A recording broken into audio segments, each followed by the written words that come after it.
கிறிஸ்து இயேசுவுக்குள் மிகவும் பிரியமாக அழைக்கப்பட்டு தெரிந்து கொள்ளப்பட்ட அன்பு சகோதர மற்றும் சகோதரிகளே, உங்கள் அனைவருக்கும் நம்முடைய சர்வ வல்லமை கொண்ட பரலோக பிதாவாகிய தேவனுடைய பரிசுத்தம் நிறைந்த நாமத்தினாலும் அவரது ஒரே பெயரான குமாரனும் நமது அருமை இரட்சகரும் ராஜாவுமாகிய கிறிஸ்து இயேசுவனுடைய பரிசுத்தமான நாமத்தினால் கிருபை அன்புடன் கூடிய சமாதானமும் ஆகி பெருக கடவுது என்கிற அன்பின் வாழ்த்துக்களுடன் திண்டுக்கல் மற்றும் பழனி, மதுரை ஆகிய பட்டணங்களில் இருக்கக்கூடிய சகோதர சகோதரி அனைவரின் அன்பையும் வாழ்த்துக்களையும் இந்த வேளையிலே உங்கள் மத்தியில் நான் தெரியப்படுத்த பிரியமானவர்களே, இன்றைய தினத்தில் நம்ம தியானிக்க இருக்கிற பாடத்தினுடைய தலைப்பு சகோதரர் மத்தியிலே அறிவித்த வண்ணமாக விழித்திருந்து ஜெபியுங்கள். ஆதார வசனம் வாசிக்க கேட்கலாம். மத்தேயு 26 வசனம் 40, 41.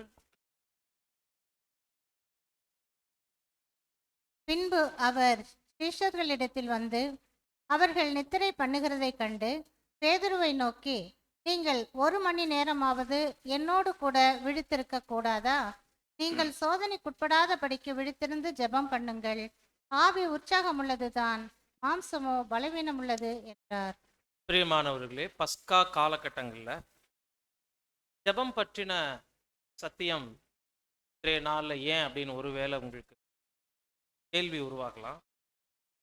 பட் இந்த வார்த்தையை கர்த்தராகிய இயேசு கிறிஸ்து எந்த சூழ்நிலையில பேசியிருக்கிறார் என்று நம்ம பார்க்கும் பொழுது, கெத்சமனே வியாகுலத்தின் போது அங்கு அவர் ஜெபித்து கொண்டிருக்கும் போது தன்னுடைய சீஷர்களுடைய நித்திரை மயக்கத்தை கண்டு அவர் கூறின வார்த்தை தான் இது. 1 மணி நேரமாகிலும் என்னோடே விழித்திருக்க கூடாதா? சோதனைக்கு குறிப்பான வார்த்தை, நீங்க அண்டர்லைன் பண்ண வேண்டிய விஷயம், சோதனைக்கு படாதபடிக்கு விழித்திருந்து ஜெபியும். ஆக இந்த ஒரு பாடத்தை என்ன ஒரு கோணத்துல நம்ம பார்க்க போறோம் அப்படின்னா, சோதனைக்கும் ஜெபத்திற்கும் இருக்கக்கூடிய தொடர்பு. ஜெபத்தினால் நமக்கு கிடைக்கக்கூடிய ஸ்லாக்கியம் சோதனையை மேற்கொள்வதற்கு எவ்வாறு நமக்கு உதவி செய்கிறது என்பதுதான் இந்த பாடத்தினுடைய கருத்து. குறிப்பாக இந்த சோதனையின் இரவுல கர்த்தர் இயேசு இந்த வார்த்தையை பேசியிருக்கிறார். பஸ்கா நாளின் இரவில் அவர் பேசியிருக்கிறதுனால சகோதரர் ரசல் அவர்களுடைய அநேக எழுத்துக்கள்ல நமக்கெல்லாம் பரிச்சயமான விஷயங்கள் தான். புது சிருஷ்டிகளுக்கு 3 அல்லது 4 மாதங்கள் கடுமையான சோதனை காலகட்டங்களாக இருக்கும். உடன்படிக்கை வாழ்க்கை முழுவதுமே நமக்கு சோதனை தான், பிரச்சனைகள் தான், மாற்றுக்கருத்து இல்லை. ஆனால் விசேஷ காலகட்டங்களாக பஸ்கா ஆசரிப்புக்கு முந்தைய 3 அல்லது 4 மாதங்கள், அதற்கு பிறகு கூட 1 மாதம் 2 மாதம் நீடிக்கலாம். எனவே ஒவ்வொரு புதிய சிருஷ்டிகளும் தங்களுடைய சிந்தையில் கருத்தில் கொள்ள வேண்டிய விஷயம் என்னன்னா, இந்த பஸ்கா நாட்கள்ல எந்த விதமான ஒரு தொடக்கமும் இருக்கக்கூடாது. நம்ம லைஃப்ல அது நல்ல காரியமாகவே இருந்தாலும் அந்த புதிய துவக்கங்கள் காணப்படக்கூடாது. எக்ஸாம்பிள், ஒரு பிஸ்னஸா இருக்கலாம், ஒரு படிப்பாக இருக்கலாம், திருமணமாக இருக்கலாம், இன்க்ளூடு எலெக்ஷன். சபையினுடைய எலெக்ஷன் கூட பஸ்கா சோதனை நாட்கள்ல வைக்கக்கூடாது. ஏன்னா இது ஒரு சோதனை, எலெக்ஷன் ஒரு சோதனை. லைஃப்ல இது மாதிரி திருமணம் ஒரு சோதனை, படிப்பு ஒரு சோதனைன்னு நிறைய பிரச்சனைகள் இருக்கும் இல்லைங்களா? இந்த பஸ்கா காலகட்டங்கள்ல ஒரு முயற்சிகளை செய்தவர்கள் அநேகர் தங்களுடைய வாழ்க்கையில அதுல தோத்திருக்கிறது, அந்த சம்பவத்துல பின்னாள்கள்ல மிகப்பெரிய அனுபவங்களை வாங்கி இருக்கிறதை கூட நம்ம பார்க்க முடியும். இந்த நாட்கள்ல எதை தொடங்கினாலும் கண்டிப்பாக அதுல நிறைய பிரச்சனைகள்ல சிக்கல்கள்ல நம்ம மாட்டோம். அப்ப பிரியமானவர்களே, இது பஸ்கா காலகட்டங்கள்ல நாம ஜெபிக்கக்கூடிய ஜெபம் என்று பார்ப்பதை விட பொதுவாகவே ஜெபத்தினுடைய ஸ்லாக்கியம் என்ன என்பதை முதலாவது நம்ம பார்த்துட்டு, இந்த சோதனையின் இரவு ஆண்டவருக்கு எப்படி ஆசீர்வாதமா இருந்துச்சு, சீஷர்கள் ஏன் தோத்தாங்க, எப்படி தோத்தாங்க, அவங்க சைட்ல இருந்துட்ட மிஸ்டேக் என்ன அப்படின்றத நம்ம பார்க்க போறோம். முதலாவது ஜெபம் என்பது முதல் ஆசீர்வாதம் என்னன்னு பார்த்தீங்கன்னா, தேவன் நம்மளுடைய அப்பா, நாம அவருக்கு பிள்ளைகள் என்பதை வெளிப்படுது. யாரும் தானே ஜெபம் பண்றாங்க அப்படின்ற ஒரு கேள்வி ஒருவேளை நம்ம கேட்டோம் அப்படின்னா, யூதர்கள் யூத யுகத்துல ஜெபிக்கும் உரிமையை வாங்கியிருந்தாங்க. சுவிசேஷ யுகம் முழுவதிலும் கிறிஸ்தவ உலகம் ஜெபிக்கிறாங்க. யூதர்களை குறித்து பணிவிடை வீட்டார் என்று தான் சொல்லப்பட்டிருக்கு, புத்திரர்கள் என்று சொல்லப்படலாம் இல்லைங்களா? யூத ஜனங்களுக்கு புத்திர சுவீகாரம் குறிக்க கொடுக்கப்பட்டதான்னு கேட்டா, நியாயப்பிரமாணத்திற்கு கீழாக அவர்களுடைய அடிமைத்தனம் காணப்பட்டது. அவர்களை பணிவிடை வீட்டார் என்றுதான் நம்ம சொல்ல. குமாரனுக்கு பிறகுதான், கர்த்தர் இயேசுவுக்கு பிறகுதான் புத்திர சுவீகாரம் வழங்கப்படுகிறது. அவர்தான் தலையாகிய முதல் புதிய சிருஷ்டி. இன்னைக்கு கிறிஸ்தவ உலகம் குமாரனை தெரியும், தேவனை தெரியாது. யூதர்களுக்கு தேவனை தெரியும், குமாரனை தெரியும். ரெண்டு தரப்பு ஜெபமும் மேல போறதுக்கு வாய்ப்பில்லை. அதனாலதான் நாம் இரக்கத்தை பெறவும் ஏற்ற சமயத்தில் சகாயம் செய்யும் கிருபை அடையவும் தைரியமாய் கிருபாசன தண்டையிலே சேரக்கடவோம் என்ற நாம், அந்த நாம் குறிக்குது கர்த்தராகிய இயேசு கிறிஸ்துவின் சுதந்திரர்களாக அழைக்கப்பட்டிருக்கிற புதிய ஆகிய நம்ம.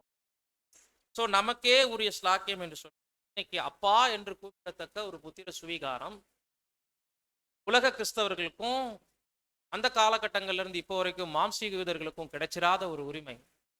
அப்ப அப்பா பிள்ளைக்கு ஒரு உறவு அப்படிங்கும்போது, எந்த ஒரு குழந்தையும் தன்னுடைய அப்பா கிட்ட எந்த ஒரு காரியத்திலையும் ஒளிவு முறை வைக்கிறது இல்லை. ஏதாவது திருட்டுத்தனமாக தவறு செய்தால் தவிர, தேவைகளுக்கெல்லாம் குழந்தைகள் யாரதான் சார்ந்திருக்காங்க?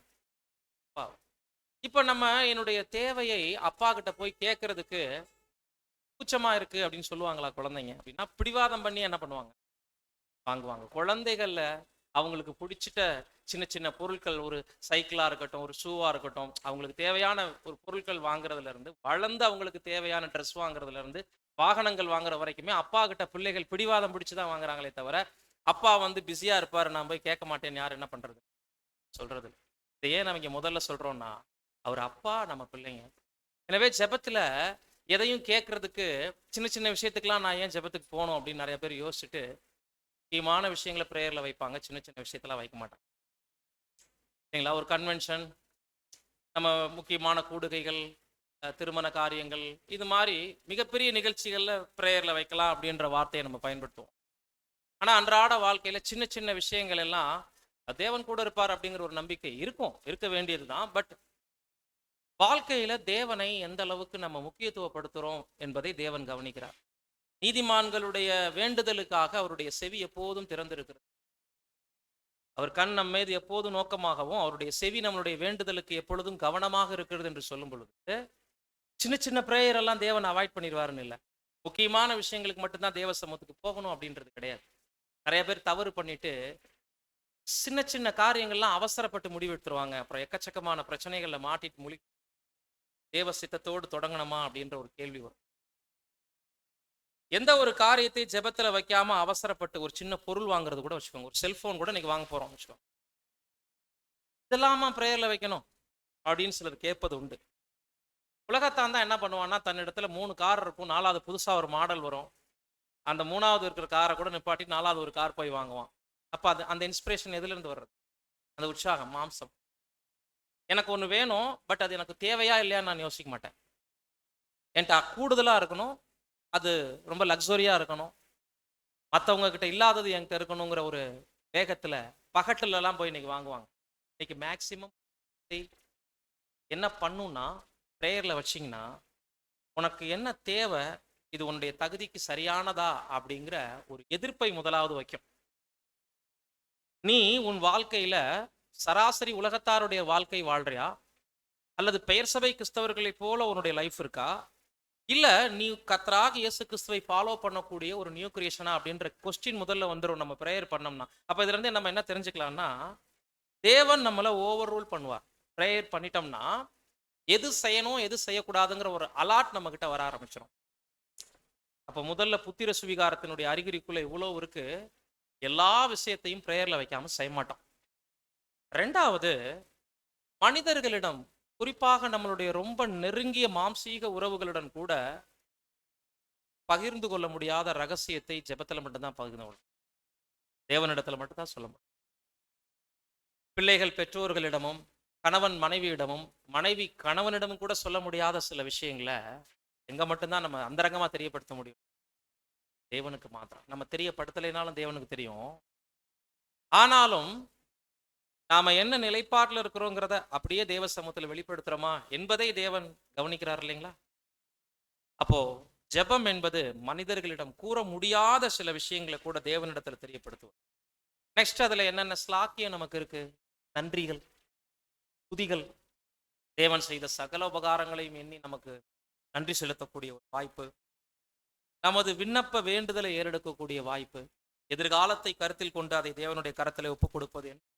ஜெபத்துல நிறைய விஷயங்கள் இருக்கு. வேண்டுதல்கள், விண்ணப்பங்கள், துதிகள், நன்றி, ஸ்தோத்திரங்கள் என்று எல்லாம் சேர்ந்ததை தான் ஜெபம் என்ற ஒற்றை வார்த்தையில நம்ம சொல்றோம். அப்ப அன்பான சகோதர சகோதரிகளே, வாழ்க்கையில ஒவ்வொரு பிரச்சனைகளும் சோதனைகளும் தொடர்ந்து கொண்டே தான் இருக்கும் நமக்கு லைஃப்ல. பஸ்கா நாட்கள்ல மட்டும் இல்லை, பஸ்கா நாட்கள்ல விசேஷமா ஆயத்தமாகிறதும், இந்த நேரங்கள்ல மாத்திரம் ஒரு ஃபார்மாலிட்டிஸ் கிறிஸ்தவர்கள் மாதிரி நம்ம பிஹேவ் பண்ணிட்டு அப்புறம் அந்த 3 மாசம் கடந்து போன பின்னாடி அடுத்த 7 மாசம் கழிச்சு பார்த்துக்கலாங்கிற மாதிரி இருந்தோம்னா நம்மை நாமே ஏமாற்றிக் கொள்கிறோம். சகோதரர் ரசல் அவர்கள் சொல்லும் பொழுது, ஒரு புதிய சிருஷ்டிக்கு தினசரி கிறிஸ்துவுடைய ஈடுபலியை நினைச்சு பார்க்கறதுக்கான சந்தர்ப்பம் ஒவ்வொரு நாளும் உண்டு. நாம தேவனோடு செய்த உடன்படிக்கையை நினைவு கூறுவதும் தினசரி இருக்கணும்னு சொல்லும்போது, இந்த 3 மாதங்கள் சோதனைகள் அதிகரிக்குங்கிறதான் கருத்தே தவிர 3 மாதங்களுக்கு மட்டும் ஆயத்தமாகிட்டு அதுக்கப்புறம் நாமினல் கிறிஸ்டியன்ஸ் மாதிரி ஆயிடாதீங்க, அதுதான் கருத்து. அப்போ எல்லா நாட்கள்லையும் படிக்கிற பிள்ளைகள் விழுப்பரீட்சையின் போது கஷ்டப்படாது.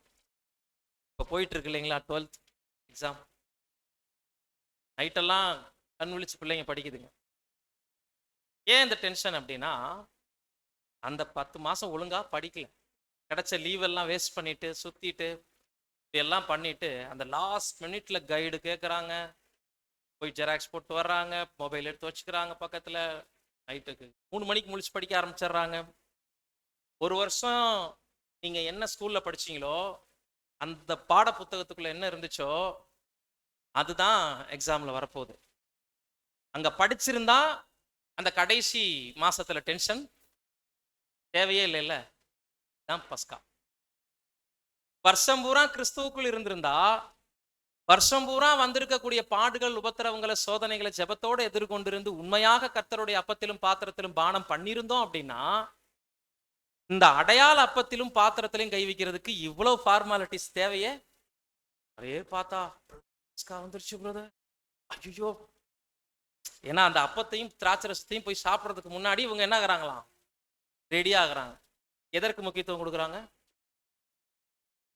திராட்சரசத்துக்கும் சுட்டு வச்சிருக்கிற அப்பத்துக்கும். இது யாருடைய தாட்? இது அப்பத்தையும் திராட்சரசத்தையும் ஹைலைட் பண்றது யாருடைய வேலை? பெயர் சபை. சரிங்களா? பல்லுல கூட கடிச்சிடாம முழுங்குங்கம்மாங்க. அந்த அந்த கம்யூனியன்ல பங்கு பெறுறதுக்குள்ள அவங்க ஒயிட்டா போய் உட்கார்றதும், உபவாசம் போட்டு அன்னைக்கு இங்க போறதும், இது வாரம் நடக்கும் மற்ற சபைகள், ஆவிக்குரிய சபைகள்ல அப்படின்னு சொல்லுவாங்க. ஆர்சி சபைகள்ல தினசரி நடக்கும். பட் அந்த நாளை அவங்க முக்கியத்துவப்படுத்துவாங்க அடையாளங்களை சாப்பிட்றதுக்கு. உண்மையிலேயே கர்த்தருடைய சரீரத்திலும் அவருடைய பாடுகளும் பங்காளிகளாக இருக்கக்கூடிய நம்ம யாரும் 3 மாதம் எச்சரிப்பா இருக்கிறதுல மாற்றுக்கிறது இல்ல, சோதனைகள் அதிகரிக்குங்கிறதுல மாற்றுக்கிறது இல்ல. வருஷம் என்ன செஞ்சோங்கிறது முக்கியமான கேள்வி. அதனாலதான் அப்போஸ்தலர்களுடைய வார்த்தை, இடைவிடாமல் ஜெபம் பண்ணுங்கள், விழித்திருந்து ஜெபம் பண்ணுங்கள்னு ஆண்டவர் சொன்னதையே பவுலும் பேசியிருக்கிறார். இப்ப விழித்திருந்துனா என்ன அப்படின்னா, வாழ்க்கையில எப்போதும் பிரச்சனை இருக்கும், எச்சரிக்கையோடு இருந்து அதை ஜெபத்தோடு எதிர்கொள்ளுங்க.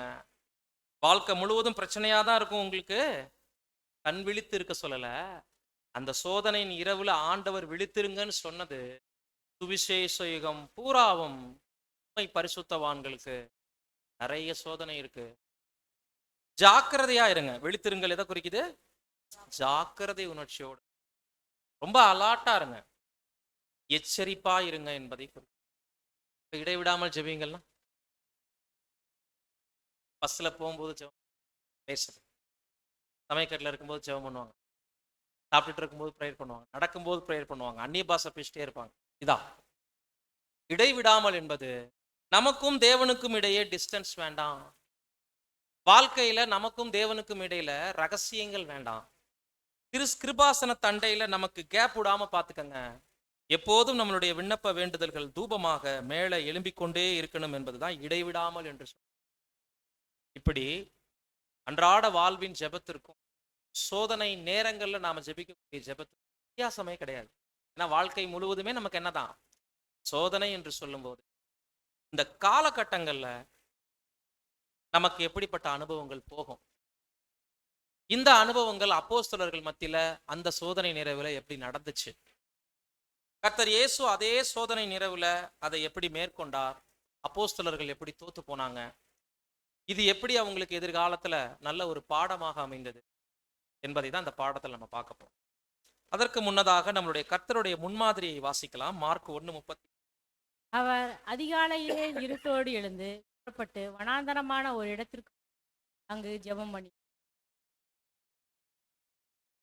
அவர் அதிகாலையில் இருட்டோடே எழுந்து புறப்பட்டு வனாந்தரமான ஓர் இடத்திற்கு போய் அங்கே ஜெபம் பண்ண.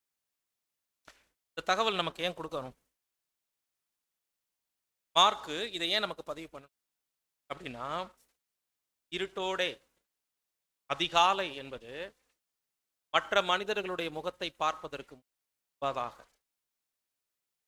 கண் விழித்து மற்றவர்களிடம் மற்ற காரியங்களை பேசுவதற்கு முன்னதாக, மற்ற கிரியைகளை செய்வதற்கு முன்னதாக முதல்ல நான் யார் முகத்துல மொழிகணும்? என் அப்பாவுடைய முகம். தேவ சமூகத்துல கண் விழிக்காமல், அவரிடம் என்னுடைய காரியங்களை நான் எடுத்து வைக்காமல் மற்ற எந்த மனிதர்களிடம் பேசவோ மற்ற காரியங்களை பகிர்ந்து கொள்ளவோ மாட்டேன் என்பது கர்த்தருடைய தீர்மானம். ஒரு முறை பதிவு பண்ணப்பட்டிருக்குங்கிறனால தினசரி அவர் இது செய்யலைன்னு எடுத்துக்க முடியாது. ஆண்டவர் தினசரி என்ன செஞ்சிருக்கிறாரு? இருட்டோடு எழுந்திருக்கிறார். இதெல்லாம் யார் முகத்துல முடிச்சிருக்கு? தேவனுடைய. இன்னைக்கு நம்மள எவ்வளவு பேர் அதிகாலையில பிரேயர் பண்ண? இப்படித்தான் நிறைய தலைகள் ஆடுதே தவிர இது எந்த தலைகளும் ஆடுறதில்லை. ஏன் சொல்லுங்க? ஏன் நம்மலாம் அதிகாலையில இருட்டோட எழுந்து பிரேயர் பண்றது? ரொம்ப ஃப்ரீடம் கிடைச்சிருச்சு உடன்படிக்கைக்கு பின்னாடி. பெயர் சபையில இருக்கும்போது ஒரு வேண்டாத பயம் இருந்துச்சு. இப்போ இந்த பயமெல்லாம் போனதோட சேர்த்து பக்தியும் சேர்ந்து, பயம் போகணும், பக்தி போயிருக்க கூடாது இல்லைங்களா? தேவன் கொடுமையானவருங்கும் போது பயம் இருந்துச்சு. தேவன் அன்பானவர்னோடனே பக்தி போயிடுச்சு. புரியுதுங்களா? தேவன் கொடுமையானவருங்கும் போது பயம் இருந்துச்சு. தேவன் அன்பானவர்னு கேள்விப்பட்டோடனே பக்தி போயிடுச்சு. ஏன்னா அந்த புத்திர சுவீகாரம் நம்மளை என்ன பண்ணிருச்சுன்னா ரொம்ப ஃப்ரீ ஆக்கிருச்சு. தப்பு இல்லை, எல்லாருக்கும் சுயாதீனம் இன்னைக்கு இருக்கு. சுயாதீனம் இருக்கிறதுனாலதான் நம்ம யாருக்கும் யாரும் கட்டுப்படுறது இல்லை இல்லையா? எந்த ஒரு அரேஞ்ச்மெண்ட்டுக்குள்ளேயும் ஒரு புது சிருஷ்டிகளை நம்ம கொண்டு வந்து வைக்கவே முடியாது. எங்க போனாலும் சுயாதீனம் பேசுவோம். ஒரு அறைக்குள்ளேயும் சுயாதீனம் பேசுவோம், வெளியவும் சுயாதீனம். ஏன்னா எல்லாருக்கும் ஃப்ரீடம் கிடைச்சதே ஒரு சில நேரங்கள் என்னவா மாறிடுச்சுன்னா, டிசிப்ளினை ஃபாலோ பண்றதுக்கு கூட ஆபத்தா மாறிடுச்சு. எதுங்க? சுயாதீனம். ஒழுக்கத்தை பின்பற்றுறது கூட இன்னைக்கு சுயாதீனங்கிற ஒரு கருத்து முன்னாடி வந்து தடை பண்ணி, இல்ல எங்களுக்கெல்லாம் சுயாதீனம். எக்ஸாம்பிள், கன்வென்ஷன் காலில் ஒருத்தவங்க வெளியே நிற்கிறாங்க, போய் கொஞ்சம் உள்ள உட்காந்து சப்ஜெக்ட் கேளுங்க, நான் எங்களுக்கு சுயாதீனம் பதர் இப்படி எல்லாம் சொல்றாங்க. புரியுதுங்களா? இப்ப சுயாதீனம் எந்த அளவுக்கு போயிடுச்சு பார்த்தீங்களா? கிடைச்ச சுதந்திரம் நல்ல விஷயத்தை ஃபாலோ பண்றதுக்கு கூட சகோதரர்கள் வாயில என்ன வந்துருது? எங்களுக்கு சுயாதீனம். அந்த சுயாதீனம் இன்னைக்கு நம்மளை என்ன பண்ணிடுச்சுன்னா, அன்பாக அதிகாலையில் எழுந்து தேவனை தேடுவதை கூட தடை பண்ணி. கட்டளை இல்லை இது, ஆனாலும் தாவீது சொல்றார், அதிகாலையில என்னை தேடுகிறவன் கண்டடைகிறான். இதுக்குள்ள ஸ்பிரிச்சுவல் விஷயம் அது வேற, அதிகாலைக்கு ஆவிக்குரிய அர்த்தமெல்லாம் இருக்கு. பொதுவாகவே தினசரி காலை பொழுதை விடியும் பொழுதே கர்த்தர் தொடங்கி இருக்கிறாருங்கிறது நமக்கு சிறந்த எடுத்துக்காட்டு. தலை என்ன வழிகாட்டினாரோ அதான நமக்கு. அதே மாதிரி பாருங்க, லூக்கா 5:16.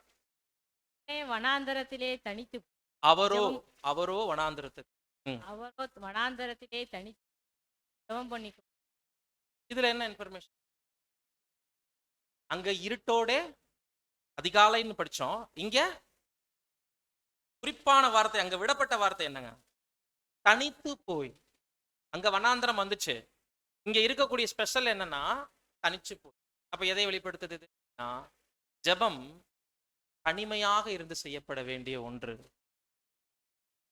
நம்மளுடைய எண்ண குமுறல்களை, நமது வேண்டுதல்களை, விருப்பங்களை, நம்மளுடைய மனதில் இருக்கக்கூடிய எண்ணிலடங்காத வியாகுலங்களை, வேதனைகளை பல மணி நேரம் தனி ஜெபத்துல நம்ம பேசலாம்.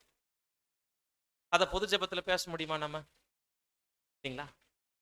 அப்ப இன்னைக்கு ப்ரேயர் பண்ண சகோதரர் ரொம்ப அருமையா சிம்பிளா பண்ணார். இந்த கூடுகைக்கு தேவையானதை என்ன பண்ணாரு? செய்தார். அப்படிதான் இருக்கணும் ஒரு பிரேயர். அப்ப பொதுவான பிரேயர்ல வார்த்தைகள் வளவழுக்க கூடாது. பொது ஜெபங்கள்ல இங்க வந்து நின்றுட்டு அறுவடை வேலைக்கு ஜெபிக்கிறேன், கல்யாணத்துக்கு ஜெபிக்கிறேன், வரப்போற கன்வென்ஷனுக்கு ஜெபிக்கிறேன், எல்லாருடைய பாடுகள் சோதனைகளுக்காக ஜெபிக்கிறேன், இந்த பிரதருக்கு பேரை சொல்லி ஜெபிக்கிறேன், அவங்களுக்கு ஜெபிக்கிறேன், உலகமெங்கும் இருக்கிறவங்களுக்கு ஜெபிக்கிறேன். சில சகோதரர்கள் அட்டவணை போட்டுட்டு இது சகோதரர் ரசல் அவர்கள் பொது ஜெபத்துக்கும் தனி ஜெபத்துக்கும் உள்ள டிஃபரண்ட் பத்தி பேசும்போது சொல்றாரு, தனிமையான ஜெபத்துல நீங்க மணிக்கணக்கா ஜெபம் பண்ணுங்க, அதுல யாரும் டிஸ்டர்ப் ஆக மாட்டாங்க. பொது ஜெபத்துல நீங்க 2 நிமிடத்துக்கு மேல யாருடைய மனதையும் சிந்தையையும் உங்களோட சேர்க்க முடியாதனால அதிகபட்சம் 2 மினிட்ஸ்க்குள்ள முடிச்சிருக்கணும். வார்த்தைகள் அளப்பக்கூடாது, தேவனுக்கே கற்றுக் கொடுக்கக்கூடிய ஜெபம் பண்ணாதீங்க அப்படின்னு சொல்றேன். அப்படின்னா என்ன அர்த்தம்?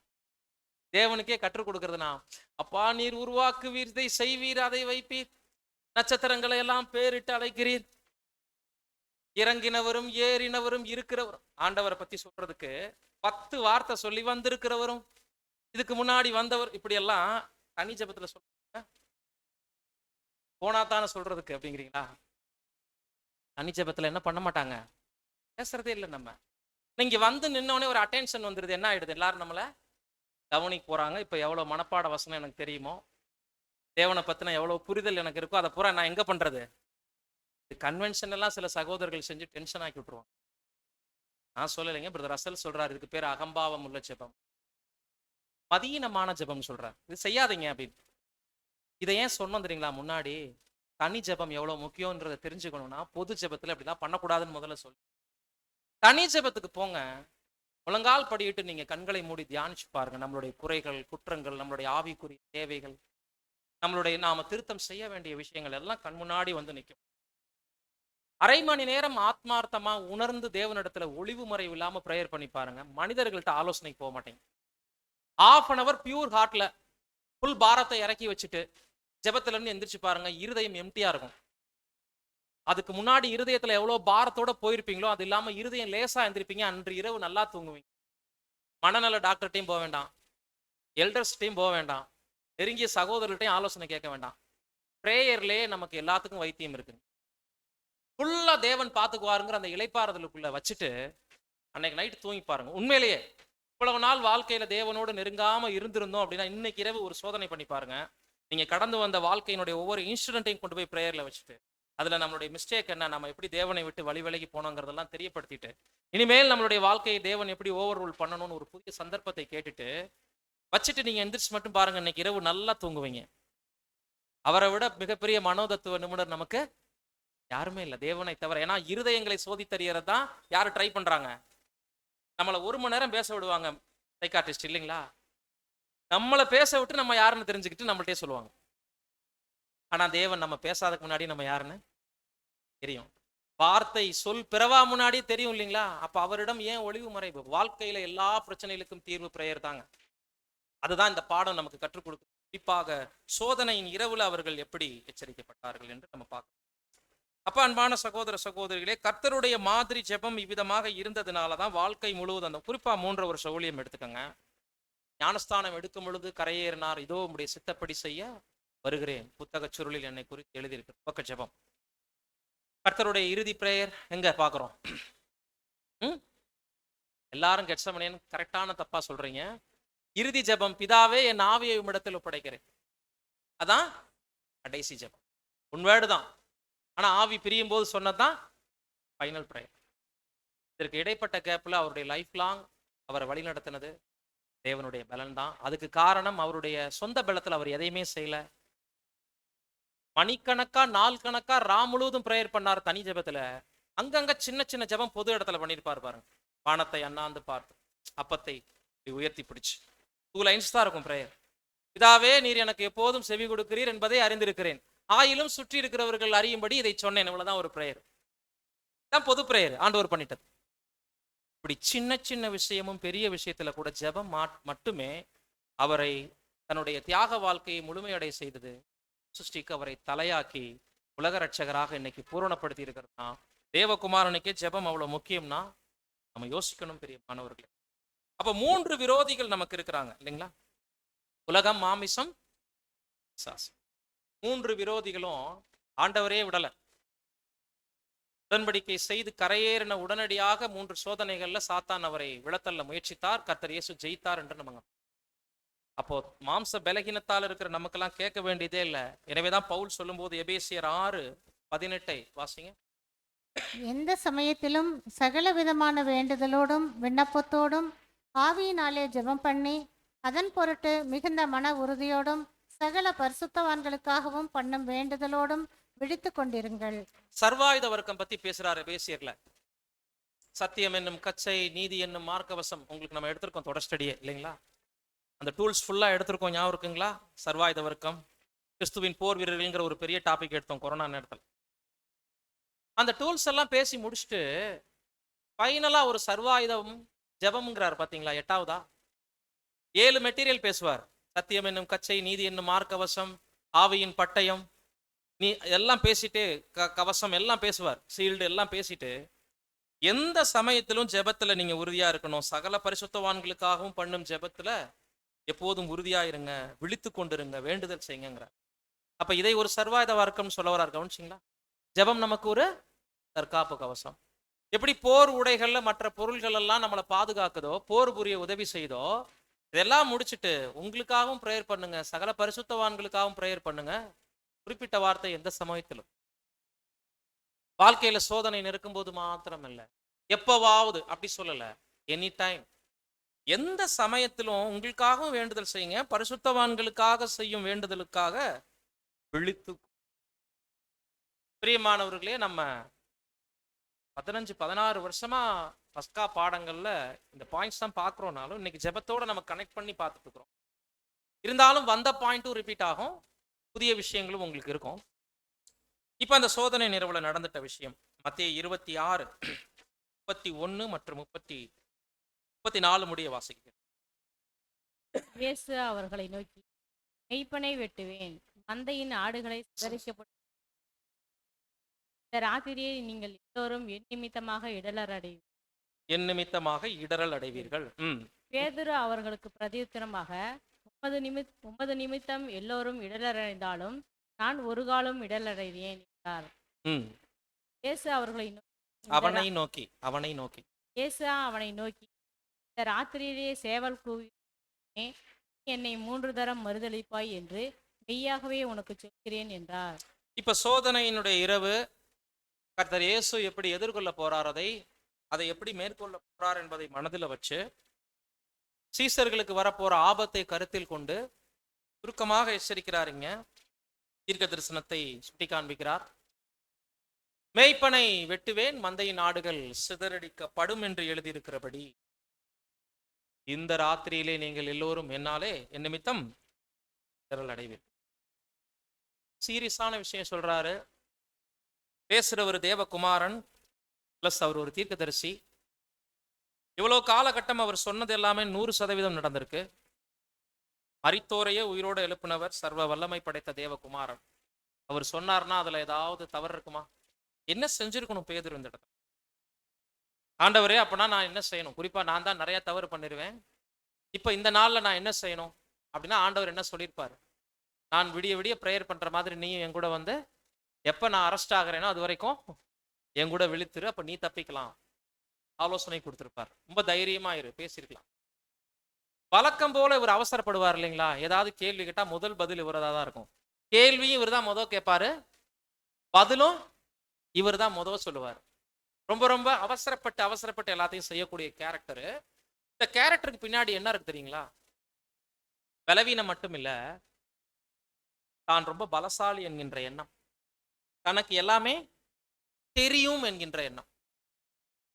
பாக்கி 11 பேரும் என்னை விட சின்ன பசங்க அப்படிங்கிற ஒரு பெருமை அவருக்குள்ள இருந்துச்சு. தன்னை ஒரு மிகப்பெரிய அனுபவஸ்தன் என்று எப்போதும் நினைச்சுக்குவாரு பேதுரு. வயதானனால இந்த ஊழியத்திற்கு அடுத்தபடியாக யாரை ஆண்டவர் நியமிக்க போறாருன்னா தன்னைத்தான் அப்படின்ற ஒரு நம்பிக்கை அவருக்குள்ள இருந்ததுனாலதான் அந்த ராத்திரியே எல்லாரும் போஸ்டிங்க்கு சண்டை போட்டுட்டு இருந்தாங்க. ஆண்டவர் போன பின்னாடி இன்னைக்கெல்லாம் அரசியல்வாதிங்க ஒருத்தர் உயிரோடு இருக்கும் போதே போஸ்டிங்க்கு சண்டை போடுறாங்கன்னு நம்ம பாக்குறோம்ல. இது யாரே செஞ்சிருக்காங்க? அப்போஸ்தலர்களே செஞ்சிருக்காங்க. ஆண்டவரை விட்டு பிரியறது அவங்களுக்கு பிரச்சனையா தெரியல, ஆனா யார தலைவரா வச்சுட்டு போக போறாருங்கிறது அவங்களுக்குள்ள ஒரு பெரிய பிரச்சனையா இருந்துச்சு. இதெல்லாம் நீ பெரியவனா நான் பெரியவனாங்கிற ஈகோல வந்தது. இந்த ஈகோ கொஞ்சம் அதிகமாவே இருந்துச்சு பேதுருவிடம். அதனாலதான் சொல்றாரு, உமது நிமித்தம் எல்லாரும் இடரல் அடைஞ்சாலும் நான் என்ன பண்ண மாட்டேன், நான் இடரல் அடைய மாட்டேன். இல்லைங்களா? ரொம்ப கான்பிடண்டா சொல்லி முடிச்சிட்டார். ஆண்டவர் மறுபடியும் அவரை நிறுத்தி என்ன சொல்றாருன்னா, இல்ல இல்ல பேதுரு, வழக்கம் போல நீ அவசரப்பட்டு பேசின மாதிரி பேசுறீங்க. இப்ப சொல்றேன், அது எப்படி நடக்கும்னு சொல்றேன் பாருங்க. சேவலை உங்களுக்கு உதாரணமா வைக்கிறேன். இன்று ராத்திரி சேவல் கூவுறதுக்கு முன்னாடி என்ன நீ அறிஞ்சிருக்க இல்லையா? ஜீவனுள்ள தேவனுடைய குமாரனாகிய கிறிஸ்துன்னு மாபெரும் ட்ரூத் பேசுனீங்க இல்லையா? நான் யாருன்னு சொன்னீங்க இல்லையா? அதவே மறுதலிக்கு போறீங்க. பெரிய சத்தியம் பேசினது பேதுரு தான். முத பேதுரு வாயிலிருந்து கிறிஸ்து தேவகுமாரன்னு வெளிப்பட்டது. அதுக்கு பின்னாடிதான் மற்றவங்க எல்லாம் பேச ஆரம்பிச்சாங்க. ஜீவனுள்ள தேவனுடைய குமாரனாகிய கிறிஸ்துங்கிற மிகப்பெரிய ட்ரூத் அவர் வாயிலிருந்து வெளிப்பட்ட உடனேமே ஆவில களி கூர்ந்தார் ஆண்டவர் இயேசு. இது மாம்சமோ ரத்தமோ உனக்கு வெளிப்படுத்தலைன்னா நீ பேசியிருக்கிறது ப்ராப்பர் ட்ரூத்துங்கிற, ரொம்ப நேர்த்தியான சத்தியம்பா இது அப்படி சொல்ல வரார். இந்த மாதிரி யாருக்கும் மாம்சத்துல இருந்து பேச முடியாது, அப்படி ஆண்டவர் சொல்லியிருந்தாரு. இப்ப அதே பேதுரு என்ன அறிந்திருக்கிறதுனா என்ன அர்த்தம்னா, ஜீவனுள்ள தேவனுடைய குமாரன்னு நீ அறிஞ்சிருந்த இல்லையா, அதை நீ என்ன பண்ண போற, அவரை யாருன்னே எனக்கு தெரியாது அப்படின்னு சத்தியம் பண்ண போற, சபிக்க போற, மறுதலிக்க போறன்னு எச்சரிக்கை பண்றார். லூக்கா வேற மாதிரி பதிவு பண்றாரு இதே சம்பவத்தை. 22:31-32. பின்னும் கர்த்தர், சீமோனே சீமோனே, இதோ கோதுமையை சுலகினால் புடைக்கிறது போல சாத்தான் உங்களை புடைக்கிறதற்கு உத்தரவு கேட்டுக்கொண்டான். நானோ உன் விசுவாசம் ஒழிந்து போகாதபடிக்கு உனக்காக வேண்டிக் கொண்டேன். நீ குணப்பட்ட பின்பு உன் சகோதரரை ஸ்திரப்படுத்து என்றார். இப்போ இங்க இடரல் பத்தி பேசல லூக்கா, மறுதலிக்கிறத பத்தி டைரக்டா சொல்லல, சேவல் பத்தி சொல்லல. மாறாக பேதுருவனுடைய சோதனை எப்படி இருக்கும் அப்படின்றத புதுமையான வார்த்தைகள்ல அங்க இல்லாத பதிப்புகளை லூக்கா கொடுக்கிறார். மத்தேயுல இல்லாத தகவல்களை எப்படி பதிவு பண்றாருன்னா, சீமோனே, அங்க பேதுரு, இங்க சீமோன், எல்லாத்துலயும் மாற்றம் கொடுத்திருக்காரு பாருங்க சுவிசேஷகர். இங்க சாத்தான டைரக்டா கொண்டு வந்துட்டாரு, கோதுமையை வைக்கிறாரு எடுத்துக்காட்டாக.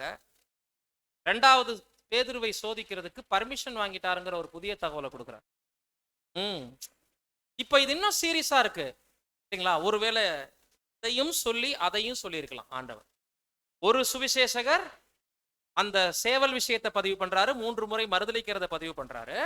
லூக்கா அவர் விட்ட தகவலை இவர் தொடாம இவர் என்ன பண்றாருன்னா, அவர் விட்டுட்ட விஷயங்களை சொல்றாரு. அவர் சொன்ன தகவலை சொல்லாம கோதுமை உதாரணத்துக்கு வச்சதையும், சுலகினால் புடைப்பது போல புடமிடப்பட போவதையும், சாத்தான் இதற்காக எக்ஸ்ட்ரா பர்மிஷன் வாங்கி இருக்கிறதையும் இங்கே அவர் பதிவு. குறிப்பா கூடுதல் வார்த்தை 32ஆம் வசனம், நானோ உன் விசுவாசம் ஒழிந்து போகாதபடிக்கு உனக்காக வேண்டிக் கொண்டேன். நீ குணப்பட்ட பின்பு உன் சகோதரரை ஸ்திரப்படுத்து இது என்றார். பேதுருவுக்கு பெரிய ஆறுதல். இதையும் அந்த நேரத்துல மனுஷன் புரியல, ஏன்னா அவர் தான் சோதிக்கப்பட போறது இல்லைன்னு நினைச்சிட்டு இருக்காருல்ல.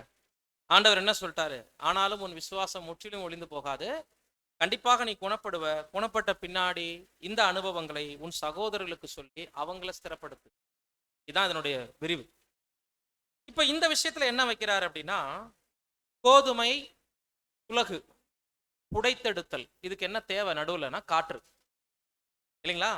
இப்ப கோதுமையிலிருந்து சுலகில் கோதுமையை கொட்டி அதை புடைக்கும் போது எதிர் திசையிலிருந்து காற்றை வீச செய்துதான் என்ன பண்ணுவாங்க, உடைப்பாங்க. அப்ப பதர் என்ன ஆகும், தனியா பிரிச்சு கோதுமை மணி தனியா பிரிஞ்சு வரும், சரிங்களா? அப்ப சுத்தமா மாறிடும். அப்ப இவ்வளவு நாளா அந்த கோதுமைக்குள் இருந்துட்ட கசடுகள், அந்த டஸ்ட், வேண்டாத விஷயங்கள் என்ன ஆயிரும், போயிடும். இப்ப பேதுருகிட்ட ஆண்டவர் இந்த தீர்க்க தரிசனத்துக்கு என்ன சொல்றாருன்னா, அங்க அவசரப்பட்டு பேசி என்ன தப்பு பண்ண போற அப்படின்றத மத்தேயு பதிவு பண்ணியிருந்தார். இங்க தப்புல இருந்து கண்டிப்பா நீ விடுதலையாக போற, குணப்பட போற. பட் அது எப்படி இருக்கும் தெரியுமா? உலகில புடைச்சா அந்த கோதுமை எப்படி என்ன ஆகும், காத்துல அப்படி மேல அப்படி தூக்கி தூக்கி அடிப்பாங்கல்ல. இப்ப பேதுரு எப்படி பந்தாடப்பட போறார், கோதுமை காற்றடிக்கக்கூடிய திசையை நோக்கி இப்படி சுலகினால் புடைக்கும் போது பதர் எப்படி தனியா பிரிஞ்சு போகுமோ, உனக்குள்ள எவ்வளவோ ட்ரை பண்ணேன் நானு, உன்னை அவசர புத்தியிலிருந்து விடுவிக்கிறதுக்கு, ஆத்திரத்திலிருந்து விடுவிக்கிறதுக்கு, எப்ப பார்த்தாலும் மாம்சத்தை நம்பி நம்பி பேசிட்டே இருக்கிறேன்னு உன்னை நான் விடுவிக்கிறதுக்கு எத்தனையோ முறை அட்வைஸ் பண்ணியும் நீ கேட்கல. பேதுரு, உனக்கு ஒரு ஷாக் ட்ரீட்மெண்ட் இல்லைன்னா இருந்த மாட்டீங்க. சுலகினால் அப்படின்னா, இப்ப நான் உங்களுக்கு பத்தல, உங்களுக்கு இன்னொருத்தரை நான் இப்ப என்ன பண்ணிட்டேன், ஏற்பாடு பண்ணிட்டேன். சாத்தான் உத்தரவு கேட்டுக்கொண்டான், பட் நான் பர்மிஷன் கொடுத்துட்டேன் அப்படின்றாரு. உத்தரவு கேட்டுக்கொண்டான்னா யார்கிட்ட? ஆண்டவரிடத்துல. இப்ப யார் பர்மிஷன் இல்லாம பேதுருவை தொடவும் முடியாது. தேவனுடைய அனுமதி இல்லாம, கர்த்தருடைய அனுமதி இல்லாம தொட முடியாதுங்கிறது அந்த உத்தரவு குறிக்குது.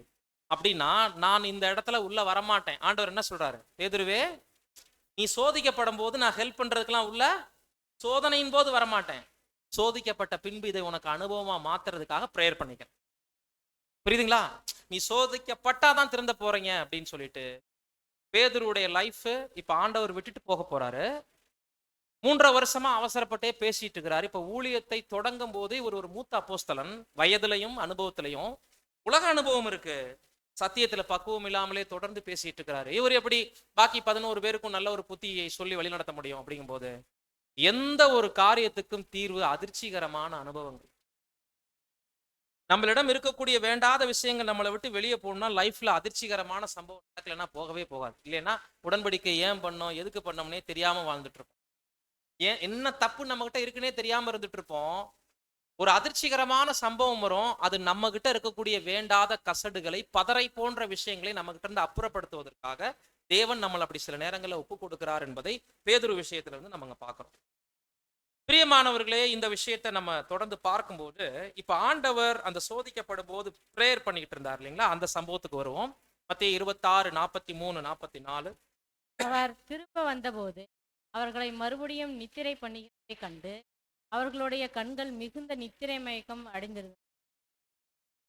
அவர் மறுபடியும் நித்திரை பண்ணுகிறதை கண்டார், அவர்களுடைய கண்கள் மிகுந்த நித்திரை மயக்கம் அடைந்திருந்தது.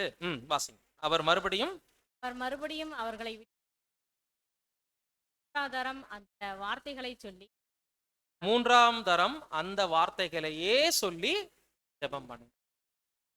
இங்க எத்தனை டைம் பிரேயர் பண்ணிருக்காரு? பேதுரு எத்தனை தரம் மறுதலிப்பான்னு சொன்னாரு? நமக்கு விரோதிகள் எத்தனை? கவனிச்சிங்களா? எல்லாத்துக்கும் லிங்க் வரும், கவனிச்சிங்களா? சேவல் எத்தனை முறை போவோம் நினைச்சேன். இப்படி ரைம்ஸா கேட்டுக்கிட்டே வந்தா அதுவும் 3. எத்தனை பேர் இங்க தூங்குறாங்கன்னு கேட்டா அதுக்கும் 3 அப்படின்றாங்க. வரிசையா 3ன்னு சொல்லிட்டே போனோம்னா பதில் கரெக்டா இருக்கும்னு நினைச்சிட்டு சேவல் ஒரு தடவை தான் கூச்சு. 3ஆவது முறை மறுதலிக்கும் போது சேவல் கூவிச்சு. இதுதான் பாயிண்ட். நிறைய பேர் 3 முறை சேவல் கூச்சுன்னா அப்ப சேவல் முத முறை கூவும் போதே பேதுரு அலர்ட் ஆயிருக்க மாட்டாரா? ஆண்டவர் சொன்னாரேன்னு ஒரு அலர்ட் வந்திருக்குமா இல்லைங்களா? சரி, 2வது தடவை சிலர் சொல்றாங்க 2 தடவைன்னு வசனம் இருக்கு இல்லையா? சேவல் 2ஆம் தரம் கூவிச்சுன்னு ஒரு இடம் இருக்கு. பட் அதுவும் கூட சரியான மொழிபெயர்ப்பு கிடையாது. ரூட் படி பாத்தீங்கன்னா சேவல் ஒரு முறை தான் கூச்சு, மறுதலிப்பு தான் 3 முறை. 3ஆவது தரம் இவர் சத்தியம் பண்ணவும் சபிக்கவும் தொடங்கினார் என்று சொல்லும் போது சேவல் என்ன ஆயிடுச்சு? கூவிச்சு. இப்ப பேதுரு ஒரு விஷயத்தை உணர்ந்திருக்கணும். ஆண்டவர் 3 முறை ஜெபம் பண்ணிட்டு வந்து யாருக்கிட்ட பேசுறாரு? குறிப்பா சீசர்கள்ட்ட, எல்லார்ட்டையும் இல்ல. அவர் பேதுருவை நோக்கி 1 மணி நேரம் ஆகிலும் என்னோடு விழுத்திருக்க கூடாதா? மாம்சம் பலகீனமானது, ஆவியோ?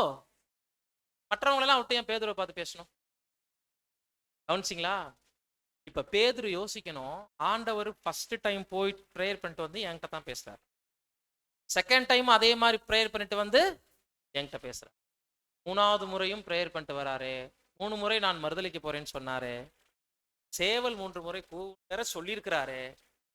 இப்ப நம்ம என்ன பண்ணக்கூடாது? இனிமேலாவது போதகரே வியாகுலப்படுறாரு, ரொம்ப நிந்தையை அனுபவிக்கிறாரு, ரொம்ப டென்ஷனா இருக்கிறாரு, நாம ஏன் தூங்கணும்? அப்படின்னாவது பேதுரு கொஞ்சம் முழிச்சிருக்கணும்ல. இப்ப இந்த பிரேயர்ல ஆண்டவர் மறுபடியும் என்ன சொல்லியிருக்கிறாரு பேதுருக்கு? ஒரு எச்சரிப்பு தான் கொடுக்குறாரு. இப்படி சொல்லி இனி நீங்க தூங்கி இளைப்பாருங்கன்னு சொல்லிட்டு அவர் போய் 3ஆம் தரமும் அந்த வார்த்தையவே சொல்லி ஜெபம் பண்ணினார் அப்படின்னு நம்ம பார்க்கிறோம். 3ஆம் தரமும். இப்ப என்ன பிரச்சனைனா, அப்போஸ்தலர்களுக்கு பரிசுத்தாவி பொழியப்படுவதற்கு முன்னாடி வரைக்கும் ஆண்டவருடைய சிந்தைக்குள் என்ன நடக்குது, நம்ம லைஃப்ல நம்ம இனிமே என்ன செய்ய போறோம் புரிதல். இப்ப பரிசுத்தாவி பெற்றுக்கொண்ட பிறகு எல்லாம் அவங்களுக்கு தெளிவாக போகுது, அதுல மாற்று கருத்து இல்ல. அதற்கு முன்னாடி அனுபவ அறிவுங்கிறது ரொம்பவே முக்கியம்தான். இந்த சோதனை நேரவு 12 பேரையும் சோதிக்கும். கெத்செமனேல வேணா யூதாஸ் இல்லாம இருக்கலாம். எந்த எந்த டைம் வரைக்கும் கூட இருந்திருக்காருன்னா மேல் வீட்டாரையில வரைக்கும் யூதாஸ் இருந்திருக்காரு. அதுக்கப்புறம் அவரு கீழே இறங்கி போயிடுறாரு அவர் வேலையை செய்யறதுக்கு. பாக்கி 11 பேர் எப்படி சோதிக்கப்படுறாங்கன்னா, அவங்கள்ட்ட அதிகப்படியான லெசன் இல்லை, ஆனா தேவையான விஷயங்கள் இருக்கு. பேதுரு சோதிக்கப்படுறதுதான் ரொம்ப நமக்கு எச்சரிப்பாக எழுதப்பட்டிருக்கு. யூதாஸ் சோதனை எச்சரிப்பாக எழுதப்பட்டிருந்தாலும் நியாய தீர்ப்பு தண்டனையை பற்றினதாக அங்க நம்ம பார்க்கணும். அப்ப பிரியமான சகோதர சகோதரிகளே, இப்ப ஆண்டவர் சொல்லிட்டாரு, இனி நீங்க நித்திரை பண்ணி இளைப்பாருங்கள், மனுஷகுமாரன் பாவிகளுடைய கைகளில் ஒப்பு கொடுக்கிற வேலை வந்தது என்று. இப்ப அந்த சம்பவம், இந்த 3 விஷயங்களும் ஆரம்பத்திலிருந்து நம்ம பார்க்கிறோம். நமக்கு 3 விரோதிகள் இருக்கிறாங்க என்பதை காட்டுது. 2வது, பேதுரு 3 முறை மறுதலிப்பா என்று சொல்லும் போதும் பேதுருவும் அந்த 3 சோதனைகள்ல சோதிக்கப்படுறார் என்பதை இந்த 3 முறை மறுதலிப்புக்குள்ள உலகம், மாமிசம், பிசாசு இருப்பதை நமக்கு காட்டு இல்லைங்களா? அப்ப இந்த 3 அப்படிங்கிற ஒரு விஷயத்தை கருத்தில் கொள்ளவே ஆண்டவர் 3 முறை அங்க ஜெபம் பண்ணி ஒரு அவேர்னஸ் கொடுத்தாரு. ஆனாலும் அவர் அதை புரிந்து கொண்டு நடந்து கொள்ளலன்னு நமக்கு பார்க்கிறோம்.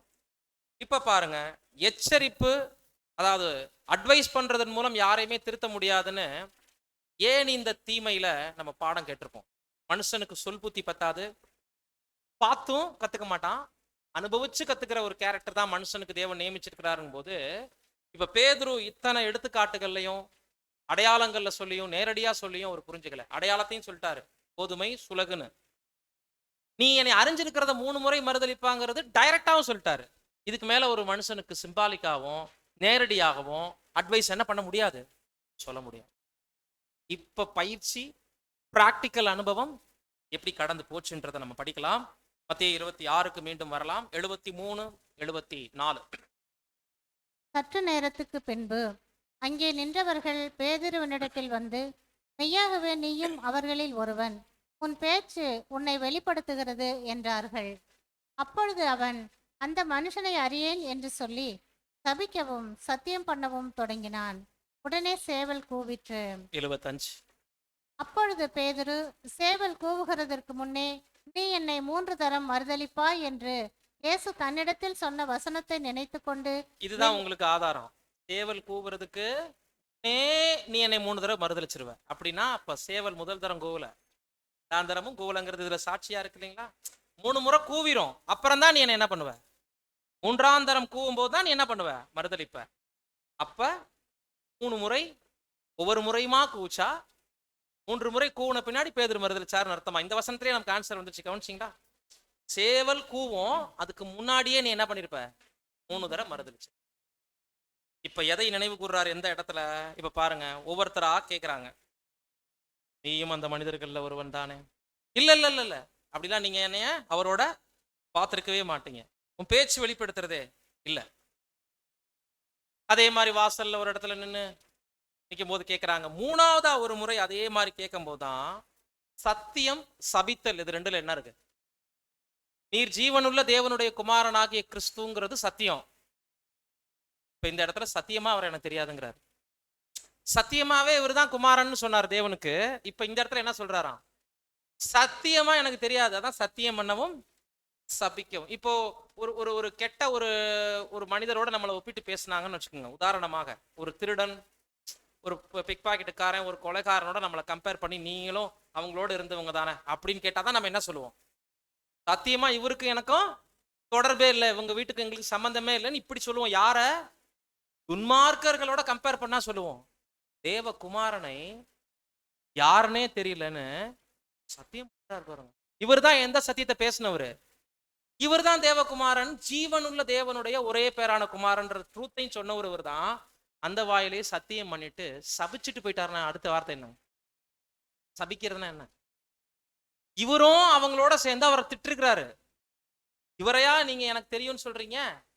அந்த மனுஷனுக்கு எப்படி தண்டனை வரப்போகுதுன்னு பாக்குறதுக்கு தான் நானும் பின்னாடியே வந்துட்டு இருக்கிறேன்.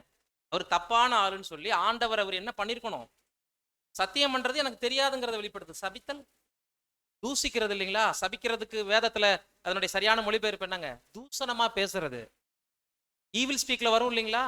சபிக்கிறது, சகோதரர்களை சபிக்கிறதுனா என்ன அப்படின்னா, அவர்களை குறித்த தீமையான வார்த்தைகளை பேசி காயப்படுத்துவதற்கு பேர் தான் சபித்தல் என்று சொல்லுவோம். இப்ப ஆண்டவரை பேதுரு என்னவும் செஞ்சிருக்காரு, சபிச்சிருக்காரு பாருங்க, காயப்படுத்துற வார்த்தைகளால பேசி. இதெல்லாம் நடந்து முடியும் போது சிக்னல் வருது சேவல்ட்ட இருந்து. உடனே என்ன பண்றாரு, அந்த ஆண்டவர் சொல்லிட்ட 3 முறை நீ என்னை மறுதலிப்பாய் சேவல் கூவுறதுக்கு முன்னாடியே அப்படின்னு சொன்னத வசனத்தை நினைவு கூர்ந்து குறிப்பிட்ட வார்த்தை வெளியே போய் மனங்கசந்து அழுதான். பேதுரு லைஃப்ல ஆண்டவரை அறியாததுக்கு முன்னாடியும் சரி, அறிந்த இந்த 3.5 வருஷ வாழ்க்கையிலையும் சரி, அவர் எங்கேயாவது மனங்கசந்தார் அப்படின்னு படிப்பீங்களா, படிச்சிருக்கீங்களா? 4 சுவிசேஷத்துல பேதுருவோ மனம் கசந்து இதை சொன்னான் அப்படி இருக்காது. பேதுருவோ பிரதியுத்தரமாக இருக்கும். அப்படின்னு என்ன அர்த்தம்? பேதுரு தான் முதல்ல பேசுறாருன்னு அர்த்தம். பேதுரு தான் கேள்வி முதல்ல கேட்கிறாருன்னு அர்த்தம் இல்லைங்களா? ஃபர்ஸ்ட் டைம் பேதுருடைய மனசு உடையுது பாருங்க, சரண்டர் ஆகுறாரு, தன்னுடைய வெறுமையை ஃபீல் பண்றாரு.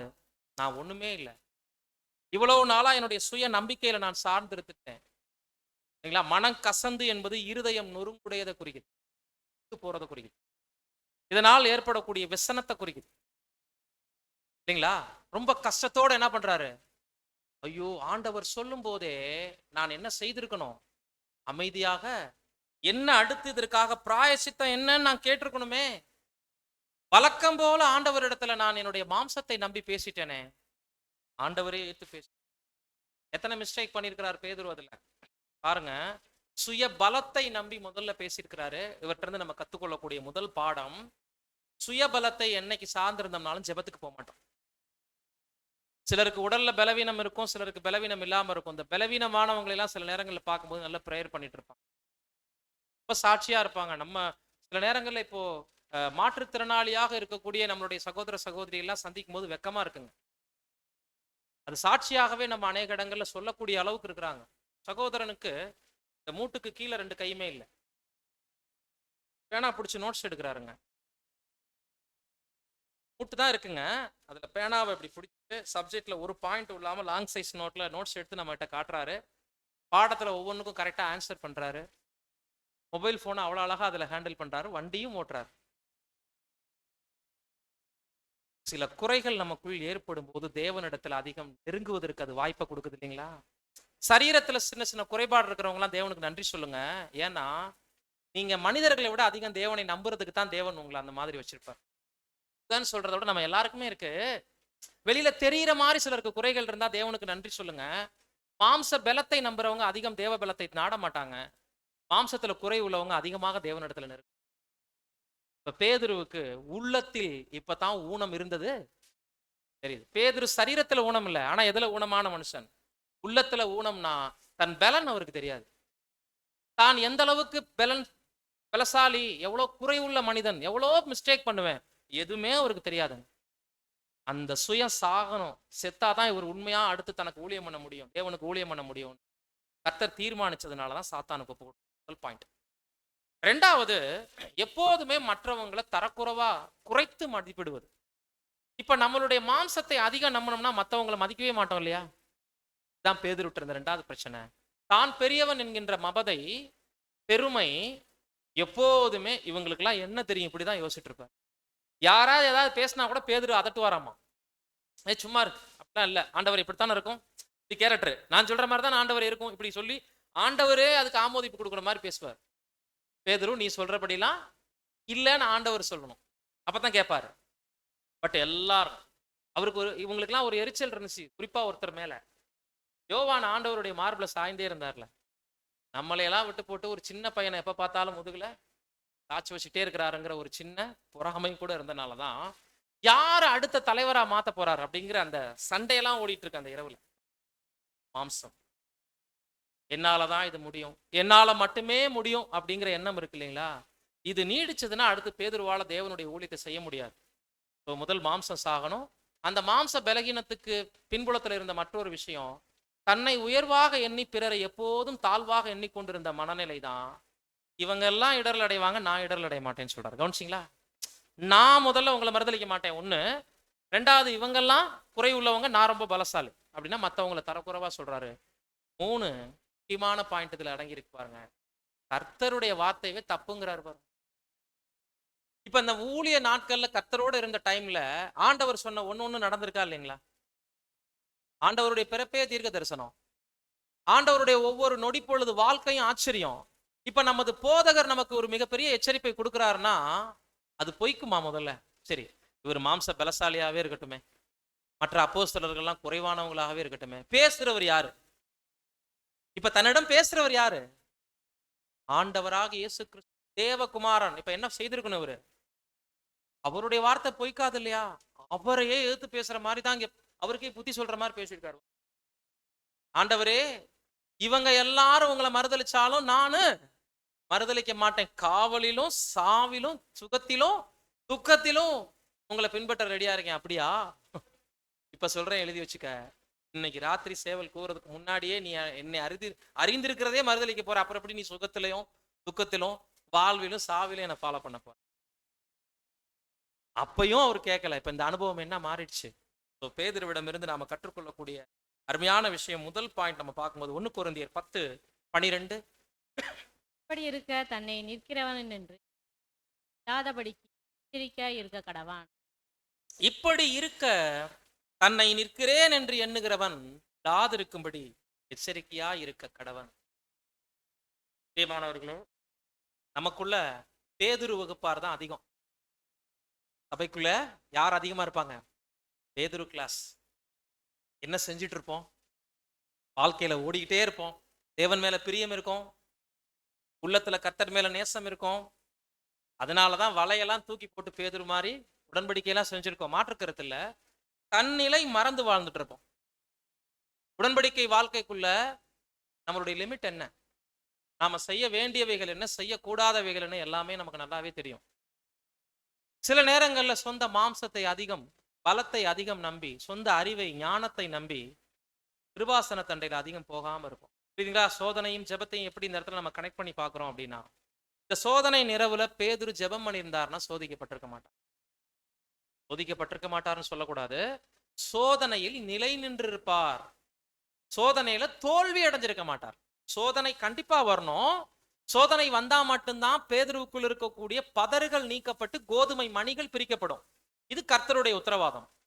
ஆனா இந்த சோதனையை அன்பாகவும் நிதானமாகவும் தெளிவாகவும் மேற்கொண்டிருக்க முடியும் பேதுருவினால், ஜெபம் செய்திருந்தால் மாத்திரமே. இன்ட்ரோடக்ஷன்லயே நம்ம உங்களுக்கு சொன்னோம், ஜெபம் என்பது லைஃப்ல நம்மளை ஓவர் ரூல் பண்ணக்கூடிய ஒரு ஆயுதம். நீங்க இன்னது செய்யணும் இன்னது செய்யக்கூடாது என்று உங்களை வழிநடத்தக்கூடிய மிகப்பெரிய கருவி ஜெபம். அது ஒரு புத்திர சுவிகாரத்தினுடைய அறிகுறி என்பதை நம்ம யாரும் மறந்துடக்கூடாது. அதனாலதான் தோத்தார். தன்னை நிற்கிறேன் என்று எண்ணுகிறவனா என்ன அர்த்தம்னா, மற்றவங்க எல்லாம் விழுந்து போயிடுவாங்க, நான் ரொம்ப ஸ்ட்ராங்குன்னு நினைச்சோம்னா கண்டிப்பா விழுகிற இடத்துல நிக்கிறோம்னு அர்த்தம். எல்லாரும் விழுவாங்க, நான் விழமாட்டேன் நினைக்கிற இடத்துல நம்ம முதல் படிக்கட்டுல நிக்கிறோமா? நினைச்சிட்டு இருக்கும் போதே கால் என்ன ஆயிடும்? சறுக்கிடுவோம். இதுதான் பேதுரு சொல்ற வார்த்தை. பேதுருவை பத்தி பவுல் சொல்ற வார்த்தை எவ்வளவு அழகா இருக்கு பாருங்க. இந்த வசனத்தை ஆதாரமா வச்சே பேதுருவை குறித்து நிறைய பாடங்கள் இருக்கு. பஸ்கா நினைவு கூறுதல் புத்தகத்துல போய் படிச்சு பார்த்தீங்கன்னா, தன்னை நிற்கிறேன் என்று எண்ணுகிறவன் ஒரு தலைப்பு இருக்கும், மாம்ச பலகீனம் இருக்கும், சுயத்தை நம்புதல் இருக்கும், நிறைய பேசியிருக்காங்க சகோதரர்கள். அப்ப பிரியமானவர்களே, பேதுரு உள்ளத்துக்குள் ஒரு நல்ல மனிதனாக இருந்தார். அவரிடம் காணப்பட்ட கரைகள் குறைகள் மாம்ச பலகீனத்தால் வந்தது, முன் யோசனை இல்லாததனால் ஏற்பட்டது, இல்லைங்களா? ஆனா மனதறிந்து கர்த்தருக்கு துரோகம் செய்யணும், கர்த்தரை முழு இருதயத்தோட மறுதலிக்கணும் அப்படிங்கிற இன்டென்ஷன் அவருக்கு கிடையாது.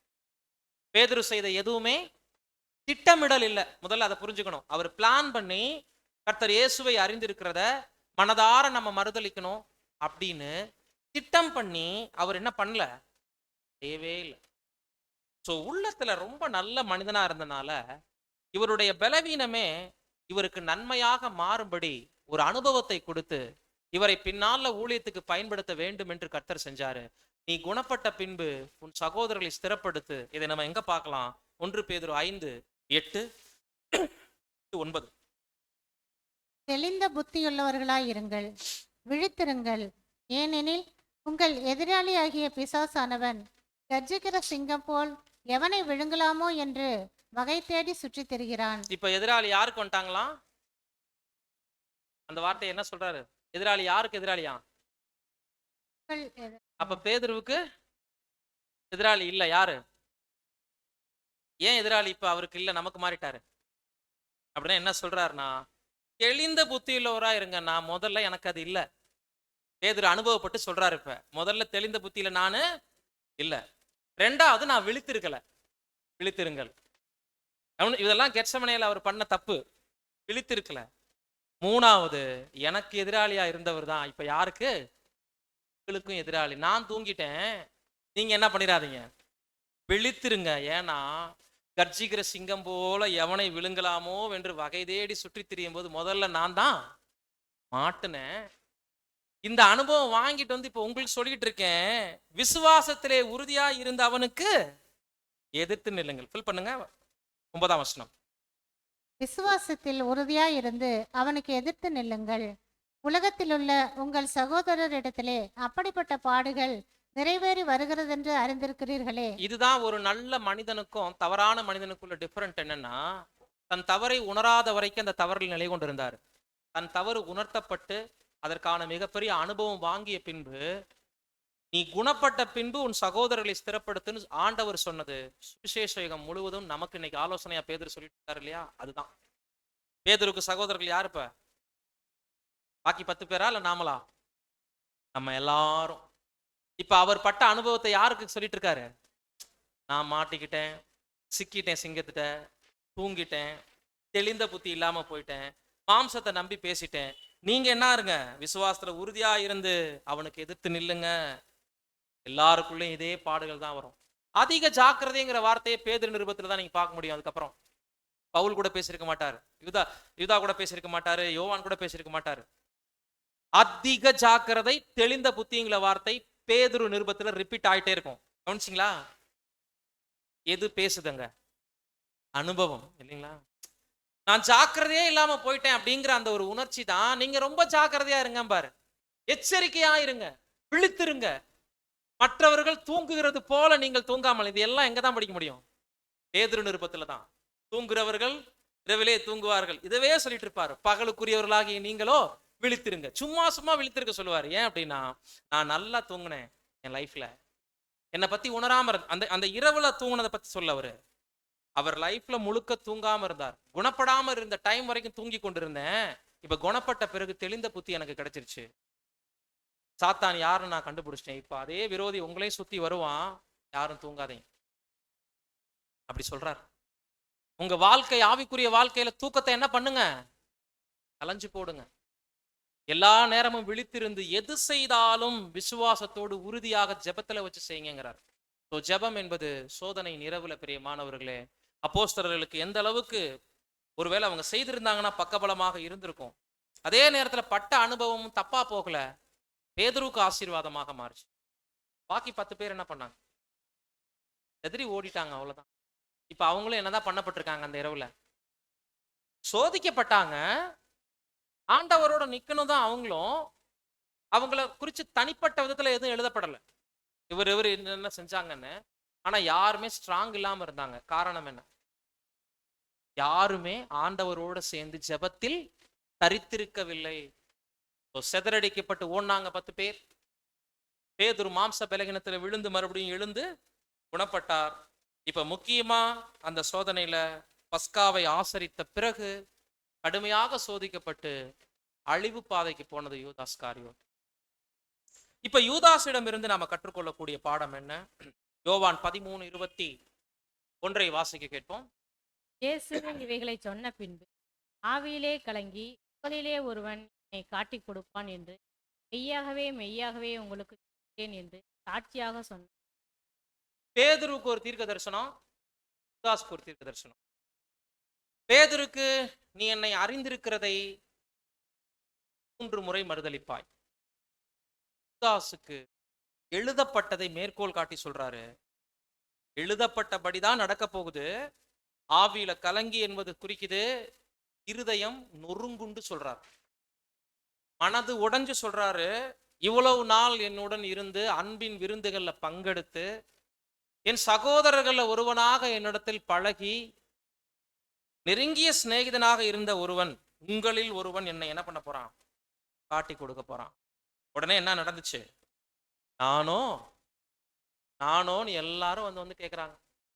இதை பாருங்க, பேதுரு செஞ்ச அதே தவறை யூதாஸ் பண்றாரு. ரொம்ப கன்னிங்கா பண்றாரு. இப்ப பேதுரு நான் மறுதலிக்க மாட்டேன்னு சொல்லும்போது அவர் செய்ய போறாரா இல்லையான்னு அவருக்கு தெரியல இல்லைங்களா? அன்புல சொல்றாரு, பட் அதன்படி நடக்க முடியல அவரால. இப்ப யூதாசு நானும் அப்படின்னு கேட்கிறாருன்னா என்ன அர்த்தம்? ஒருவேளை அந்த காட்டி கொடுக்கிற நபர் நானாக இருப்பேனோன்னு யார்கிட்ட போய் கேட்கிறாரு? அதுவும் யாரு காட்டி கொடுப்பான்னு சொல்றாரோ அவர் ஒரு தீர்க்கதரிசி, தேவகுமாரன்ற கொஞ்சம் கூட உணர்வு இல்லாம அவர்கிட்டயே போய் மத்தவங்க எல்லாம் கேட்கறாங்க, இவர் கேட்காம விட்டா என்ன ஆயிடும் அந்த இடத்துல? இப்ப யார் தப்பு பண்ணிருக்காங்கன்னு ஒரு இடத்துல ஒரு விஷயம் தெரியலன்னா எல்லாரும் சவுண்ட் கொடுப்பாங்க. ஏன் தெரியுமா? அப்படி பேசினாங்கன்னா தான் அவங்க தப்பு பண்ணலன்னு அர்த்தம். இப்ப 10 பேரும் கேட்டு 11 பேரும் கேட்டு தான் கேட்கலன்னா என்ன ஆயிடும்? ஒருவேளை யூதாஸ் தான் கேட்கல, இவர் தான் அப்படின்னு தெரிஞ்சு போயிடும்னு சத்தம் இல்லாம போய் ஆண்டவரே, சரி இப்ப ஆண்டவர் என்ன சொல்லியிருக்கலாம்? ஆமா, நம்மளாம் தான் என்ன கேட்போம்? ஒன்றும் தெரியாத மாதிரி வந்து எல்லா பிளானும் பண்ணிட்டு கையில சுருக்கு பைய வச்சுக்கிட்டு அதுல வெள்ளிக்காசை வேற போட்டு வச்சுக்கிட்டு எங்கிட்டயே வந்து ஒன்றும் தெரியாத மாதிரி கேட்குறே, உனக்கெல்லாம் மனசாட்சி இல்லையான்னு கேட்டிருப்போம். அப்படி ஆண்டவர் கேட்டிருந்தாருன்னா என்ன நடந்திருக்கும்? பேதுரு 2 பட்டயம் வச்சிருந்தாருல, ஒன்று மல்கூஸ்க்கு, இன்னொன்று யாருக்கு? இங்கேயே வந்திருக்கும், யூதாஸ்க்கு வந்திருக்கும். மல்கூசுடைய காதை வெட்டுறதுக்கு முன்னாடி யூதாஸ் தலையை யார் எடுத்திருப்பா? இப்ப இவங்கள்ட்ட இருந்து காப்பாத்துறாரு பாருங்க யூதாஸ் ஆண்டவர். சத்தம் இல்லாம சொல்றாரு. இன்னொரு சுவிசேஷம் எப்படி பதிவு பண்றாரு?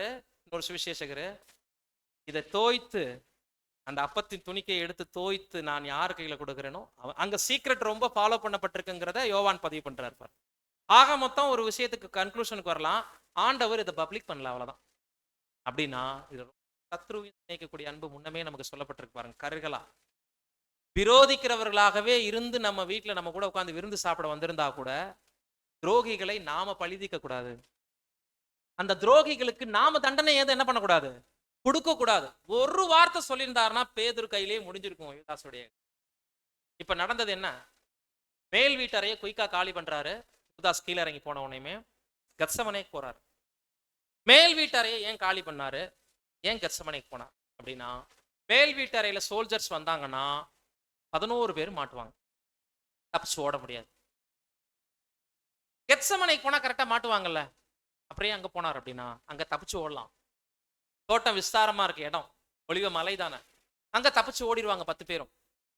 ரெண்டாவது, மேல் வீட்டு அறைக்கு தான் யூதாஸ் இவங்களை கூட்டிட்டு வருவார். யார? போர் வீரர்களை. இப்ப அங்க வந்தவனே ஆண்டவர் இல்லைன்னா பேதுரு கையில சாகாதவர் யார் கையில சாகணும்? ரோம போர் வீரர்களுடைய கையில சாகணும். இப்ப யூதாஸ் அங்கேயும் செகண்ட் டைம் காப்பாத்துறாரு பாருங்க ஆண்டவர். யூதாஸ் இவர்கள் இருந்த இடத்தை நன்கு அழிந்திருந்தான்னு அடுத்து எங்க கூட்டிட்டு வராரு? நான் இருங்க கொஞ்சம் பொறுமையா இருங்க என் மேல. மேல் வீட்டறையில இங்க இல்லைன்னா அடுத்து அவர் எங்க இருப்பாருன்னு எனக்கு நல்லா தெரியும்னு சொல்லி கெத்சமனே தோட்டத்துக்கு கூட்டிட்டு வர்றாரு. மேல் வீட்டறையை காலி பண்ணது 11 பேரையும் காப்பாத்த, கரெக்டா கெத்சமனேக்கு வந்தது யூதாஸை காப்பாத்த. இதெல்லாம் நம்ம ஆராய்ச்சி பண்ணும்போது தான் புரிஞ்சுக்க முடியுது பாருங்க. இறுதி வரை அவர்கள் மேல அன்பு வைத்திருந்தாருங்கிறது இதுல வெளிப்படுது இல்லைங்களா? ஆரம்பம் முதல் இறுதி வரைக்கும் அவர்கள் மேல அவர் அன்பு வச்சிருந்தார். எது வரைக்கும் யூதாஸை நேசிச்சிருந்தார் பாத்தீங்களா? மனுஷகுமாரனை முத்தாளா காட்டி கொடு. முத்தம் எதனுடைய வெளிப்பாடு? ஒரு குழந்தைக்கு பேரண்ட்ஸ் முத்தம் கொடுக்குறாங்க, அப்ப அந்த குழந்தையை விட எங்களுக்கு லைஃப் எதுவுமே இல்லைன்னு அதை வெளிப்படுத்துறாங்க இல்லையா? அப்ப அன்பின் உச்சம் தான். போதகரேன்னு சொல்லி அவர் முத்தம் கொடுக்கும்போது ரொம்ப மனம் வந்து கேட்கிறாரு, மனுஷகுமாரனை 24 காட்டி கொடுக்கிறாய். என்ன கேட்க வர்றாருன்னா, அன்பு என்கின்ற அடையாளத்திலயா என்னை நீ காட்டி கொடுக்குற? இந்த அன்பை இப்படித்தான் உனக்கு நான் கற்றுக் கொடுத்தேன் இவ்வளவு காலகட்டம். ரொம்ப மனம் வந்து கேட்கிறார். பேதுருவுடைய தவறு மாம்ச பலகீனத்துக்கு உட்பட்டு மன்னிப்பை வாங்கக்கூடிய அளவுக்கு திருந்தக்கூடிய அளவுல இருந்துச்சு. யூதாசுடைய தவறு அந்த அளவுக்கு இல்ல. விழித்திருந்து ஜெபிக்க பேதுரு தவறுனாரு, யூதாசுக்கு ஜெபம்னாலே என்னன்னு தெரியல. இவரும் ஒரு பிரேயர் பண்ணியிருந்தா இந்த சோதனை நிறைவை ஜெயிச்சிருக்கலான்னு சகோதரர் குறிப்பிடுறாரு. எந்த பிரேயர்னா, மாதிரி ஜெபத்திலே கர்த்தர் கற்றுக் கொடுத்திருந்தார் பாருங்க. மத்தேயு 6:13. எங்களை சோதனைக்கு உட்பட பண்ணாமல் தீமையிலிருந்து எங்களை ரட்சித்துக் கொள்ளும்.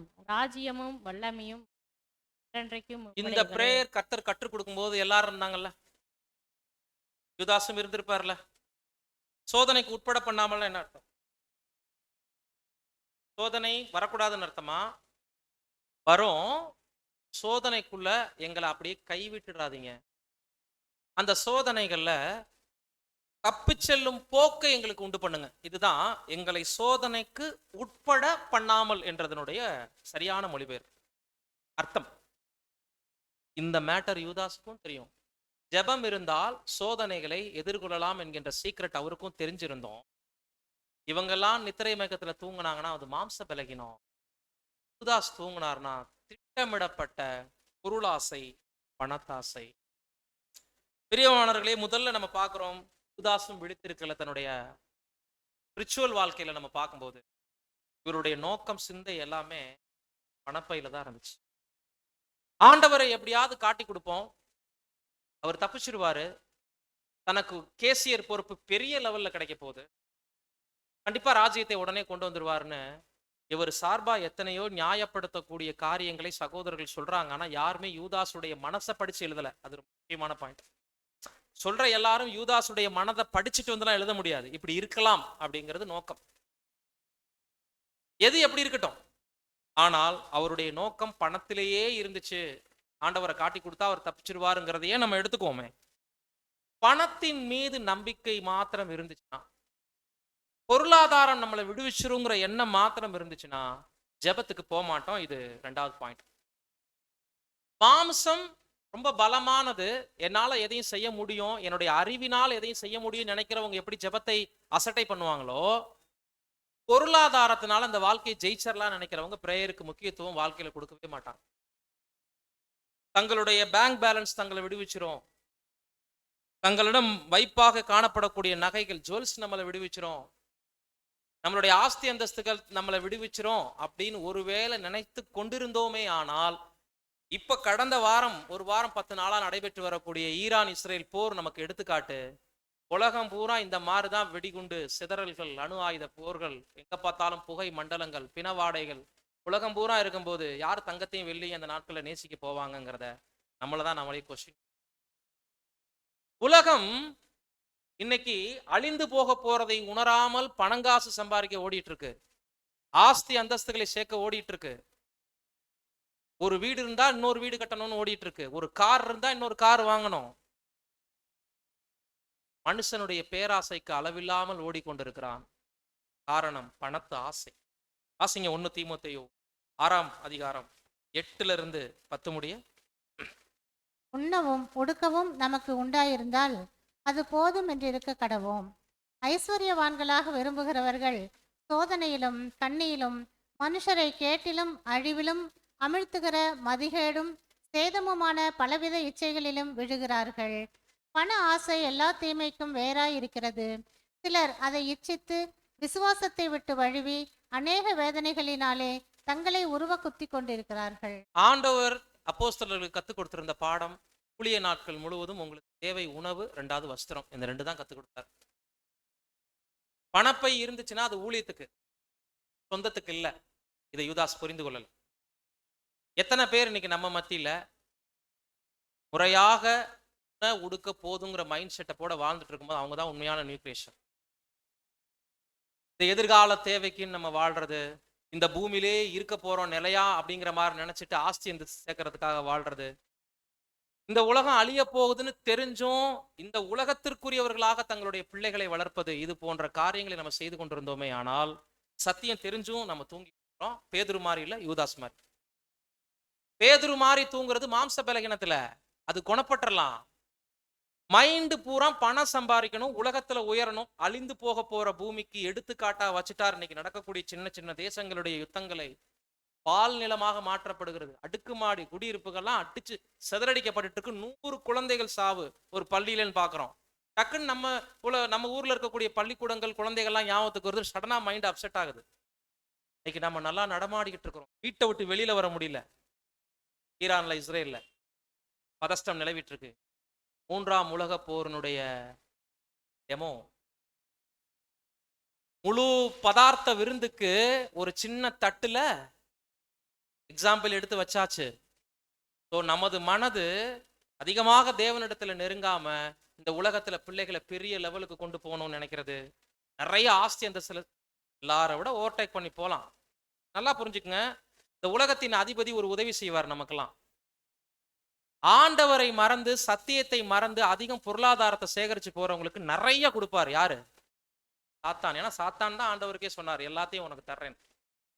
இன்னைக்கு நம்ம கிட்ட அதிகரிக்குதுன்னா யார் கொடுக்குறாங்கன்னு அர்த்தம்? தேவன் கொடுப்பாரா, சாத்தான் கொடுப்பாரா? இந்த உலகத்தின் ஆசீர்வாதங்கள். புது சிருஷ்டிகளுக்கு லிமிட் என்னன்றதே சொல்லிட்டாரு. இதை மீறி போனோம்னா என்ன நடக்கும்னா, ஐஸ்வர்யவான்கள் ஆக விரும்புகிறவர்கள் சோதனையிலும் கண்ணியிலும் மனுஷரை கேட்டிலும் அழிவிலும் அமர்த்துகிற மதிகேடும் சேதமுமான பலவித இச்சைகளில் விழுகிறார்கள். பலவிதம் டார் முக்கியமான வார்த்தை. பணத்து ஆசை எல்லா தீமைக்கும் வேறா இருக்கு. பணம் இல்ல, பணம் வேணும் ஊழியத்துக்கும் குடும்ப தேவைக்கும். பணத்தின் மீது கொண்ட ஆசை எல்லா கிரைமுக்கும் இன்னைக்கு ஆணி வேறா இருக்கு. குறிப்பாக நீங்க நோட் பண்ண வேண்டிய வார்த்தை, அநேகர் விசுவாசத்தை விட்டு வழுவி. இந்த உலகத்துல ஆஸ்தி அந்தஸ்தை சேர்க்கணும்னு நினைச்சோம்னா ஃபர்ஸ்ட் நீங்க மறுதலிக்கிறது உண்மையான சத்தியத்தை தான் சொல்றார். விசுவாசம்னா என்ன? யூதாசுக்குள் இருந்த மிகப்பெரிய நம்பிக்கை, மகா பரிசுத்தமான விசுவாசத்தை அவர் மறுதலிச்சதுனால மட்டும்தான் பணத்தின் மேல நம்பிக்கை வச்சு தேவனை விட்டு வழி விலகி மனுஷகுமாரனை காட்டி கொடுக்கும். அநேக வேதனைகளினால் தன்னை உருவ குத்தி கொண்ட முதல் மனிதன் யூதாஸ். நிரந்தர நியாய தீர்ப்புக்கு ஆளான முதல் மனிதனும் கூட. பேதுருவை போல பலவீனமா இருக்கும் பொழுது மன்னிப்பு உண்டு. பேதுருக்காக ஆண்டவர் ஜெபம் பண்ணாரு, யூதாசுக்காக ஆண்டவர் ஜெபம் பண்ணலே. யோவான் இதை குறித்து சொல்லும் போது 1 யோவான் 2:15-16, உலகத்திலும் உலகத்தில் உள்ளவைகளும் அன்பு கூறாதீர்கள். ஒருவன் உலகத்தில் அன்பு கூர்ந்தால் அவனிடத்திலே பிதா அன்பு இல்லை, பிதாவின் அன்பு இல்லை. 16 உலகத்திலும் இல்ல 16 அடுத்த ஸ்லைடு வாசிங்க. ஏனெனில் மாமிசத்தின் இச்சையும் கண்களின் இச்சையும் ஜீவனத்தின் ஆகிய உலகத்தில் உள்ளவைகள் எல்லாம் பிதாவினால் உண்டானவைகள் அல்ல. பிதாவினால் உண்டானவைகள் அல்ல. அவைகள் உலகத்தில் உண்டானவைகள். இங்க என்ன சொல்ல வரார்? உலகத்திலும் உலகத்தில் உள்ளவைகள் என்ன சொல்ல வராருன்னா, இதுக்கு 2 மீனிங் இருக்கு. இந்த தலைப்பிலே ஒரு பாடம் இருக்கு, ரீப்ரிண்ட்ல சகோதரர் பேசியிருக்காரு. உலக மனிதர்கள் பத்தி சொல்லலைங்க, உலக ஜனங்கள் மேல அன்பு கூறாதீங்கிற மாதிரி புரிஞ்சுக்க கூடாது. உலகத்தில் உள்ளவைகள்னா இன்னைக்கு நம்ம பார்க்கக்கூடிய கவர்ச்சிகரமான உலகத்தினுடைய ஆவி, மயக்குகிற நயவஞ்சகமான விஷயங்கள். இன்னைக்கு இருக்கக்கூடிய கலாச்சாரங்கள்லாம் மனிதனை ஈஸியாக வழிவிலகக்கூடிய செய்யக்கூடிய நிறைய மோசமான காரியங்கள் நம்ம பார்க்கிறோம். இதுல அன்பு வைக்காதீங்க. உங்களை மயக்குகிற இந்த உலக காரியங்களை யார் அன்பு வச்சிங்கனாலும் அவங்களிடத்துல பிதாவின் அன்பு கண்டிப்பா இருக்காதுன்னு சொல்றாரு. குறிப்பாக மாம்சத்தின் இச்சையும் கண்களின் இச்சையும் ஜீவனத்தின் பிதாவினால் உண்டானவைகள் அல்ல. குறிப்பாக மாம்சத்தின் இச்சை ஓகே, கண்களின் இச்சை ஓகே, அதெல்லாம் நமக்கு தெரியும், நிறைய பாடங்களை கேட்டிருப்போம். ஜீவனத்தின் பெருமைனா என்ன? ஜீவனத்தின் பெருமைனா என்ன தெரியுங்களா? மற்றவரை விட நான் ஒரு படி உயரணும். இவர் வச்சிருக்கிற மாடல் காரை விட என்கிட்ட அவர்கிட்ட இல்லாத ஒரு கலெக்ஷன் இருக்கணும்னு சொல்லுவாங்கல்ல, பெரிய பெரிய பணக்காரங்கெல்லாம் இன்டர்வியூல நீங்க இருக்கும்போது பார்க்கலாம். இவர்கிட்ட இருக்கிற கார் கலெக்ஷன் இவர்கிட்ட இல்லை அப்படிம்பாங்க. அடுத்து புது மாடல் வரும்போது அவர் இருக்கும்போதே இன்னொன்று வாங்குவார். இது எதை வெளிப்படுத்துது? ஜீவிக்கிற ஜீவியத்தை பெருமையாக வெளிப்படுத்தி காட்டுவது. என்னை விட ஒருத்தர் மேல இருக்கக்கூடாது. மிகப்பெரிய கோடீஸ்வரர்களே ஒருத்தரை விட ஒருத்தர் ஓவர்டேக் பண்ணணும்னு நினைக்கிறாங்கல்ல, இது பூரா மாம்சம், உலகம், பிசாசினுடைய காரியங்கள்.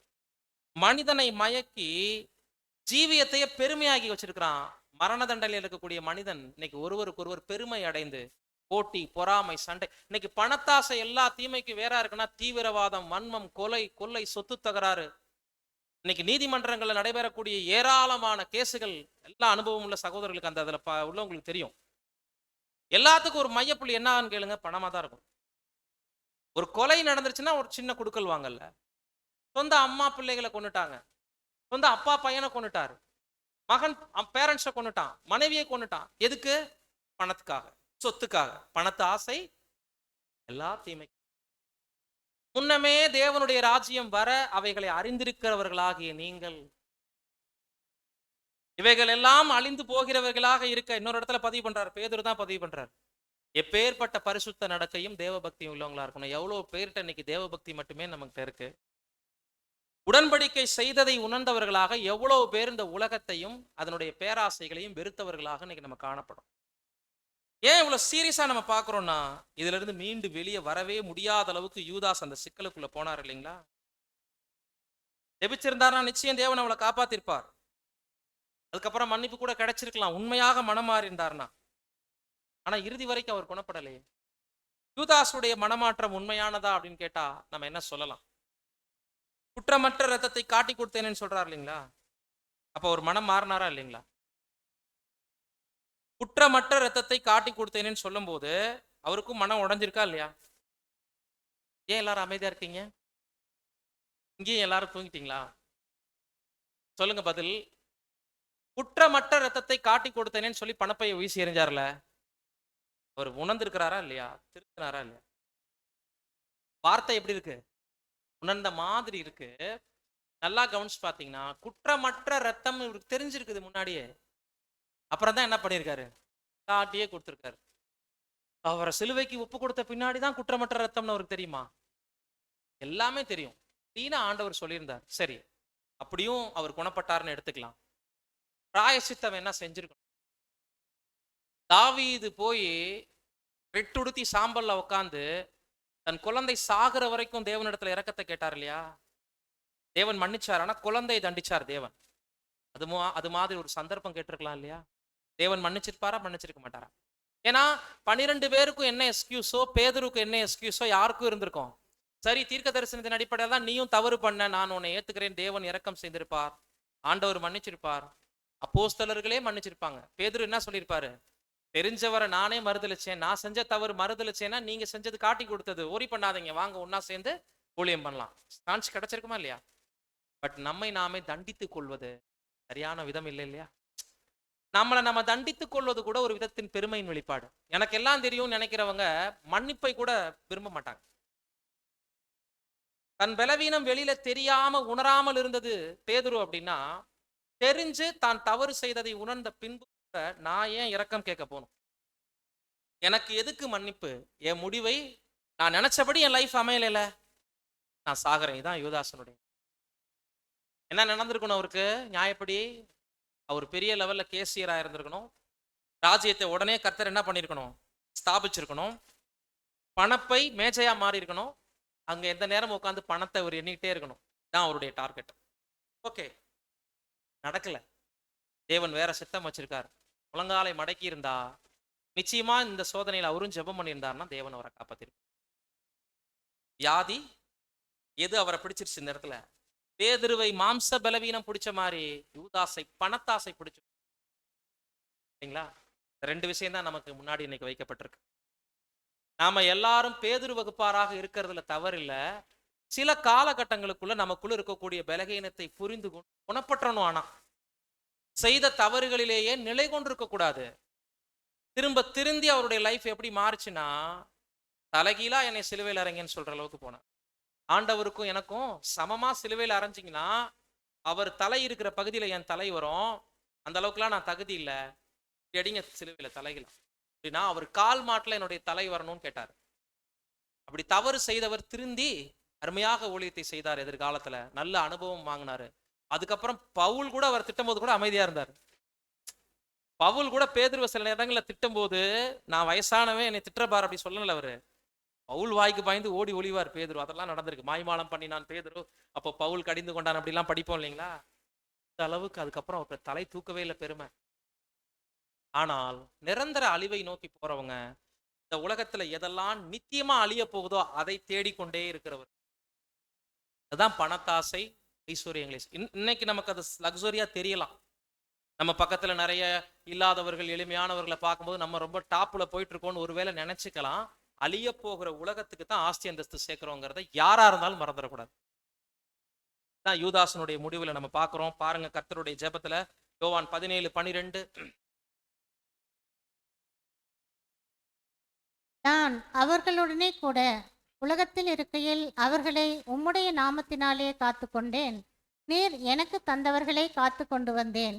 வேத வாக்கியம் நிறைவேறத்தக்கதாக கேட்டின் மகன் கெட்டு போனானே அல்லாமல் அவர்களில் ஒருவனும் கெட்டு போகவில்லை. அப்படின்னா யாருக்கு ஜெபிக்கல கர்த்தர் இயேசு? வேத வாக்கியம் நிறைவேறத்தக்கதாக கேட்டின் மகன் கெட்டு போனான்னா அப்ப யூதாஸ்க்கு அதுல சம்பந்தம் இல்லைன்னு புரிஞ்சுக்காதீங்க. எவ்வளவோ குணப்படுத்த முயற்சி பண்ணியும் வேத வாக்கியத்தின் அடிப்படையில நான் யூதாஸ் என்ன செய்ய போறாரோ அதைத்தான் வேத வாக்கியம் எழுதி வச்சிருந்துச்சே தவிர வேத வாக்கியம் என்ன செய்யணுங்கிறத யூதாஸ் செய்யல. தப்பா புரிஞ்சுக்கூடாது. வேத வாக்கியம் இப்படித்தான் யூதாஸை செய்ய சொல்லிச்சுன்னு எடுத்துக்கூடாது. யூதாஸ் என்ன செய்ய போறாருங்கிறத வேத வாக்கியம் முன்னறிவித்தது, அவ்வளவுதான். இதை நிறைய பேர் புரிஞ்சுக்காம அவர் எழுதப்பட்டதுனால தானே செஞ்சார் இல்லைன்னு கேட்பாங்க. அவர் செய்ய போறதான் தேவன் எழுதியிருந்தார். இப்படி புரிஞ்சுக்கணும். சரி, அந்த இடத்துல யார் வேணாலும் வந்திருக்கலாம், ஏன் யூதாஸ் வரும்? அப்படி யோசிக்கணும். கேட்டின் மகன் இந்த இடத்துல பயன்படுத்துறாரு வார்த்தை. இன்னொரு இடத்துல யூதாசுக்குள் சாத்தான் புகுந்தான்னு இருக்கு, டைரக்டா இருக்கு. சோ விடுவிக்க முடியாத இடத்துக்கு போறார். யூதாசுங்கிறோம். இன்னைக்கு நம்மள எவ்வளவு பேர் பேதுரு, எவ்வளவு பேர் யூதாசுங்கிறது இதுல தான் வெளிப்படும். பட் இவங்கெல்லாம் நமக்கு அனுபவ பாடங்கள். நமக்கு ரோல் மாடல் யாருன்னு பாடத்தினுடைய இன்ட்ரடக்ஷன்லயே பார்த்துட்டோம். அதிகாலையிலே இருட்டோடே எழுந்து தனிமையில் ஜெபிக்க போனார். வனாந்தரமாகிய ஒரு இடத்திற்கு போனார். எப்போதும் என் அப்பா பிதா, என் பிதா என்கின்ற உறவை, அந்த திரு சுவிகாரத்தினுடைய உரிமையை, மதிப்பு மரியாதை குறையாமல் சொல்லிக்கொண்டே வந்தவர் தான் நமக்கு எடுத்துக்காட்டு. அப்போஸ்தலர்களை படிக்கலாம், அனுபவ பாடங்களை நமது வாழ்க்கையின் பாடங்களாக எடுத்துக்கொள்ளலாம். பின்பற்றுவது கிறிஸ்துவை மாத்திரமே. அப்படி பார்க்கும்போது பிரியமானவர்களே, ஆண்டவருக்கு ஜெபம் எவ்வளோ முக்கியத்துவம் வாய்ந்ததாக அவரை உயர்த்தி இருக்கிறது என்று பாருங்கள். எபிரேயர் 5:7. அவர் மாமிசத்திலிருந்த நாட்களிலே தம்மை மரணத்திலிருந்து வல்லமை உள்ளவரை நோக்கி பலத்த கண்ணீர் விண்ணப்பம் பண்ணி வேண்டுதல் செய்து நமக்கு உண்டான பயபக்தியின் கேட்கப்பட்டு. இன்னைக்கு நிறைய பேர் பிதாவாகிய தேவன் தான் ஆண்டவராகிய இயேசு கிறிஸ்து, ஆண்டவர் தான் பிதா அப்படி எல்லாம் ஆர்கியூ பண்ற திருத்துவம் இருத்துவம் கொண்டவர்கள்லாம் இதை கவனிக்கும் போது, மாம்சத்தில் இருந்த நாட்கள்ல இவர்தான் பிதாவானவர் அப்படின்ற ஒரு குழப்பத்தில் இருக்கிறவங்க ஒரு செகண்ட் யோசிச்சாங்கன்னா, இவர் ஏன் மரணத்திலிருந்து தன்னை ரட்சிக்க வல்லமையுள்ளவரை நோக்கி ஜெபம் பண்ணணும்? இவர் மரணத்துக்கு போனார்னா இவரை ரட்சிக்க போறதே யார் தான்? இப்போ அவருக்கு மேலான ஒரு சக்தி இருக்கிறது என்பதை இந்த வசனம் நமக்கு முதல்ல காட்டுது. இரண்டாவது, அவருக்கே தனது ரட்சிப்பை குறித்த கண்ணீர் இருந்திருக்கு, பயபக்தி. ஒரு பரிபூரண மனித உடல்ல எந்த பாவமும் இல்லாதவர், பரிசுத்தர், குற்றமற்றவர், மாசில்லாதவர், பாவிகளுக்கு விலகினவரே தன் இறுதி நாட்கள்ல தனது ரட்சிப்பு கன்ஃபார்மா தனக்கு இல்லையா, தான் ஜெயிச்சிட்டேனா இல்லையா அப்படின்னு அவருக்கு பயம் பதஷ்டம் ஏற்படுதுன்னா, இன்னைக்கு நாம உடன்படிக்கை செஞ்சு ஒருவேளை பிதாவுக்கு பிரியமாக நம்ம நடந்துகிட்டு இருந்தோம்னா ஓகே, அப்படியுமே இருந்தாலும் நமக்கும் பயபக்தி வேணும். பட் நம்ம லைஃப் இன்னைக்கு நமக்குலாம் எப்படி போயிட்டு இருக்கு? செய்த உடன்படிக்கைக்கு உண்மையாகவே பயந்து நம்ம ஜீவிக்கிறோமா? அந்த கண்ணீர், பலத்த சத்தம் அவருக்கே அவ்வளவு முக்கியம்னா, ஒவ்வொரு நாளும் நம்மளுடைய ஜீவியத்துல நம்ம தேவனோடு செய்த உடன்படிக்கைக்கு எவ்வளவு பேர் உண்மையா இருந்திருக்கிறோம்? எத்தனை பலத்த சத்தத்தோடும் கண்ணீரோடும் இவ்வளவு நாட்கள் நம்ம வேண்டுதல் செய்திருப்போம்? யோசிச்சு பாருங்க. அவருடைய ரட்சிப்பு நிறைவேறதுக்கே அவர் அவ்வளவு தூரம் என்ன பண்ணிருக்கிறார்? வேண்டுதல் செய்திருக்கிறார். இதை நிழல்ல வாசிக்கலாம். லேவியராகமம் 16 வசனம் 11 தொடங்கி 13 முடிய. பின்பு ஆரோன் தனக்காகவும் தன் வீட்டாருக்காகவும் பாவ நிவர்த்தி செய்யும்படி தன்னுடைய பாவ நிவாரணத்துக்கான காளையை கொண்டு வந்து அதை கொன்று கர்த்தருடைய சந்நிதியில் இருக்கும் பலிப்பீடத்தின் மேலுள்ள நெருப்பு தணலினால் தூப கலசத்தை நிரப்பி பொடியாக்கப்பட்ட சுகந்த தூப வர்க்கத்திலே தன் கைப்பிடிகள் நிறைய எடுத்து திரைக்கு உட்புறமாக கொண்டு வந்து, தான் சாகாதபடிக்கு தூப மேகமானது சாட்சி பெட்டியின் மேல் இருக்கும் கிருபாசனத்தை மூடத்தக்கதாக கர்த்தருடைய சந்நிதியில் அக்கினியின் மேல் தூப வர்க்கத்தை போட கடவன். இந்த நிழல் பாவ நிவாரண பலியில நம்மலாம் பாடம் கேட்கும் போது வாசிச்சிருப்போம். சிம்பிள். பிரதான ஆசாரியன் கர்த்தர் இயேசுவுக்கு நிழல். அவர் பாவ நிவர்த்தி செய்யும் போது அவருடைய மனநிலை எப்படி இருந்தது என்று நம்ம அங்க பார்க்கும்போது, காலை வெள்ளாட்டுக்கடாய் இவைகளுடைய ரத்தத்தை உடன்படிக்கை பெட்டிக்குள்ள அவர் தெளிக்க போறதுக்கு முன்னாடி அவருடைய இதய துடிப்பு ரொம்ப ஃபாஸ்டா இருக்குமா. ஏன்னா அங்க சொல்லப்பட்ட ஒவ்வொரு சடங்குகளையும் ப்ராப்பரா அவர் செய்து முடிக்காம ரத்தத்தை உள்ள உடன்படிக்கை பெட்டியில ஒருவேளை போய் தெளிச்சார்னா, உடன்படிக்கை பெட்டி மூடியின் மேல அவருக்கே மரணம் வந்துடும். இந்த மரண பயம் பிரதான ஆசாரியன் அந்த நேரம் செலவழிக்கிறார் இல்லைங்களா, பரிசுத்த ஸ்தலம் முழுமைக்கும் ரத்தத்தை எடுத்துட்டு உள்ள போறதுக்கு முன்னாடி தூபத்தை ஏறெடுக்கணும். இப்படி பலமுறை வெளியே வர உள்ள போக அப்படி அவர் இருந்தார். 3 வருஷ ஊழியமும் பிதாவுக்கு பிரியமானதை கர்த்தர் இயேசு செய்ததை குறிக்கிது அந்த தூபம் ஏறெடுக்கிறது. ரத்தத்தை சரண்டர் பண்றது, கல்வாரியில மரிச்ச பிறகு 40 நாள் கழிச்சு பரமேறி தன்னுடைய அக்கௌண்ட்டை பிதாவாகிய தேவனிடத்துல மனுக்குலத்திற்கான அக்கௌண்ட்டை கர்த்தர் இயேசு செட்டில் பண்ணார் என்பதை அந்த ரத்தம் உடன்படிக்கை பெட்டியின் மேல தெளிக்கப்படுவது குறித்து. இந்த கேப்ல அந்த 3 வருஷம் அவருடைய மனநிலை எப்படி இருந்தது அப்படின்னா, பிரதான ஆசாரியன் ஒவ்வொரு நொடி பொழுதும் மறிச்சிருவோமோ, சின்ன விஷயத்துல தவறு பண்ணா கூட தண்டனை வந்துருமோ, ஏதாவது ஒரு இடத்துல நான் தவறு பண்ணிட்டேனோ, இப்படி இப்படி கேள்வி கேட்டுக்கிட்டே ஒரு டென்ஷன்லயே இருந்த மாதிரி. அந்த நாள்ல யாரும் கூட இருக்க மாட்டாங்க, அவர் மட்டும்தான் இருந்தார். இது போல 3 வருஷமும் ஏதாவது ஒரு இடத்துல தவறு இருந்தா கூட கர்த்தர் இயேசுவுக்கே ரட்சிப்பு இருந்திருக்கு. அவரே முதல் உயிர்த்தெழுதல பங்கடையலைன்னா நமக்கெல்லாம் எப்படி உயிர்த்தெழுதல், ரட்சிப்பு, இன்னைக்கு பரமழைப்பு எதுவுமே இல்லை, உலகத்திற்கான திட்டமே இல்லை. இதனால ஒரு இப்பொழுதும் அவர் பயந்திருந்தார் இல்லையா? இதுதான் எபிரேயர் ஜெபம். மாம்சத்தில் இருந்த நாட்களில் தன்னை விடுவிக்க வல்லவரை, ரட்சிக்க வல்லவரை நோக்கி பலத்த சத்தம் கண்ணீர் பிரதான ஆசாரியன் மூலம் நிழல்லையே நமக்கு காண்பிக்கப்பட்டிருக்கு. முழு ஜீவியத்தை இங்க காண்பிக்கப்பட்டிருக்கு. பொடியாக்கப்பட்ட தூபம் நெருப்புல போடப்படுவது, அது தூபமாக எழும்புவது, கடைசியாக போய் ரத்தத்தை தெளிக்கிற வரைக்குமே 3 வருஷ ஊழியம். ஒவ்வொரு நொடி பொழுதும் பரிசுத்த ஸ்தலத்துக்குள்ள பிரதான ஆசாரியன் பயந்த மாதிரி தான் கிறிஸ்து இருந்தார். அதை தான் அந்த லாஸ்ட் ஜெபம். அன்று மாத்திரம் கிறிஸ்து பயந்தார் நினைச்சுக்காதீங்க. ஒவ்வொரு நாளும் பிதாவுக்கு பிரியமானதை செய்யறமா, அதுல ஜாக்கிரதையா இருந்தமான்னு கணக்க போய் ஒவ்வொரு இரவும் அவர் செட்டில் பண்ணுவார். இதன் மத்தியில பிறருடைய வியாதிகளை சுமந்தார், வேதனைகளை சுமந்தார், நிறைய அற்புத அடையாளங்களை செய்தார், நன்மை செய்கிறவராகவே சுற்றி திரிந்தார் என்று நம்ம பார்ப்போம். குறிப்பான வார்த்தை தான் சாகாதபடிக்கு தூபமானதுன்னு நம்ம படிச்சோம் இல்லைங்களா? பிரதான ஆசாரியன் சாகாதபடிக்குன்னா கிறிஸ்துவுடைய விஷயத்துல 2ஆம் மரணம் வந்துடாதபடிக்கு ரொம்ப கவனமா இருந்திருக்கிறார். ஏதாவது ஒரு இடத்துல தவறு இருந்தா அவருக்கே 2ஆம் மரணம் வர வாய்ப்பு இருக்குது. சோ நமது ரட்சகருக்கே இவ்வளவு சீரியஸான விஷயம் இருக்குன்னா, மாம்ச பலகீனத்திலே ஒரு பக்கம் பேதுருவாகவும் மறுபக்கம் மற்ற சீசர்களாகவும் ஒரு சிலர் யூதாசை போலவும் ஒருவேளை நம்ம மத்தியில காணப்பட்டோம்னா நமக்கு இந்த விஷயம் எவ்வளவு சீரியஸா பார்க்கணுங்கிறது தான் இந்த பாடத்துல நம்ம கற்றுக்கொண்ட உண்மை. வாழ்க்கையில எல்லாருக்கும் மாம்ச பலகீனம் இருக்கும், சில தவறுகள் நம்ம பண்ணுவோம். பட் அது எச்சரிக்கைப்படும் போது அதுல இருந்து மீண்டு வருவதற்கான அனுபவங்களை தேவன் கொடுக்கிறார். இதுதான் சேவல். சேவல் ஒரு முறை கூச்சா 3 முறை கூச்சாங்கிறது நமக்கு தேவையில்லாத விஷயம். பட் சேவல் என்பது என்ன அப்படின்னா, அன்றாடம் தேவனுடைய வார்த்தையிலிருந்து கேட்கக்கூடிய எச்சரிப்பின் சத்தம். பொழுது விடிஞ்சிருச்சு எந்திரிங்கன்னு யார் எழுப்பி விடுறது நம்மள? சேவல். அனுதின மன்னா கூட சேவல். வேதத்தில் உள்ள மொத்த எழுத்துக்களும் சேவல். இரவின் கீதங்கள் சேவல். இது போன்ற பாடங்களை கேட்கிற ஆடியோக்கள்ல இருந்து வரக்கூடிய எல்லா எச்சரிப்புகளும் நமக்கு சேவல். ஒவ்வொரு நாளும் எவ்வளவு தப்பு பண்றோம் நமக்கு உணர்த்துது. பட் அந்த உணர்வுகளுக்குள்ள நம்ம போகலைன்னா ஒரு அதிர்ச்சிகரமான சம்பவத்தை கொடுத்து தேவன் அதுக்கப்புறம் நம்மள என்ன பண்றார்? நிறுத்துறார். பிரியமானவர்களே, தவறு செய்வது சகஜம். பேதுருவை போல குணப்பட்டு அதை நன்மையாக நாம மாற்றிக்கொள்ளணும். யூதாசை போல நம்மளை நாமளே நியாயம் தீர்த்து கொள்ளக்கூடியவர்களாக இல்லாமல் நம்மை நாமே நிதானித்தறியக்கூடியவர்களாக இருந்தால் நியாயம் தீர்க்கப்படும் என்ற வசனத்தை நாம நினைவு கூறோம். எல்லாத்தை விட நமக்கு ரோல் மாடல் கர்த்தர் இயேசு. அவருடைய இறுதி ஜெபத்தை வாசித்து நிறைவு செய்வோம். லூக்கா 23:46. இயேசு, பிதாவே, உம்முடைய கைகளில் என் ஆவியை ஒப்புவிக்கிறேன் என்று மகா சத்தமாய் கூப்பிட்டார். இப்படி சொல்லி ஜீவனை விட்டார். இயேசு, பிதாவே, உம்முடைய கைகளில் என் ஆவியை ஒப்புவிக்கிறேன் என்று மகா சத்தமாய் கூப்பிட்டு சொன்னார். இப்படி சொல்லி தன் ஜீவனை விட்டார். இதுல என்ன இருக்கு?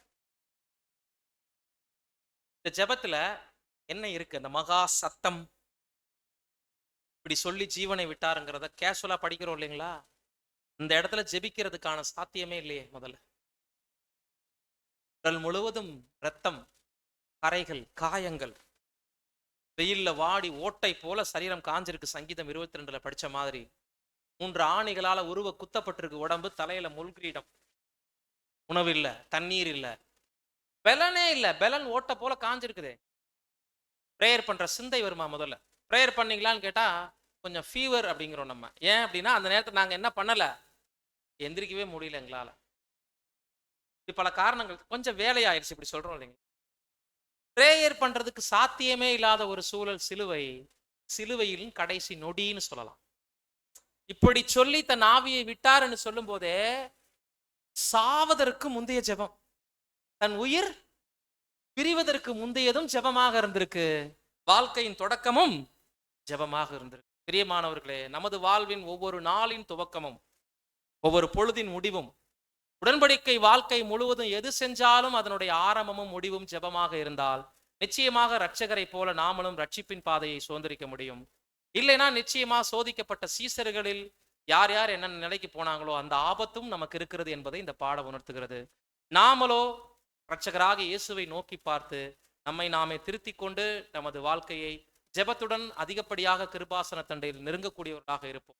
தேவன் தாமே வசனங்களை பொறுமையுடன் கேட்ட உங்கள் யாவரையும் ஆசீர்வதித்து கிருபை செய்து வழிநடத்துவாராக. ஆமென்.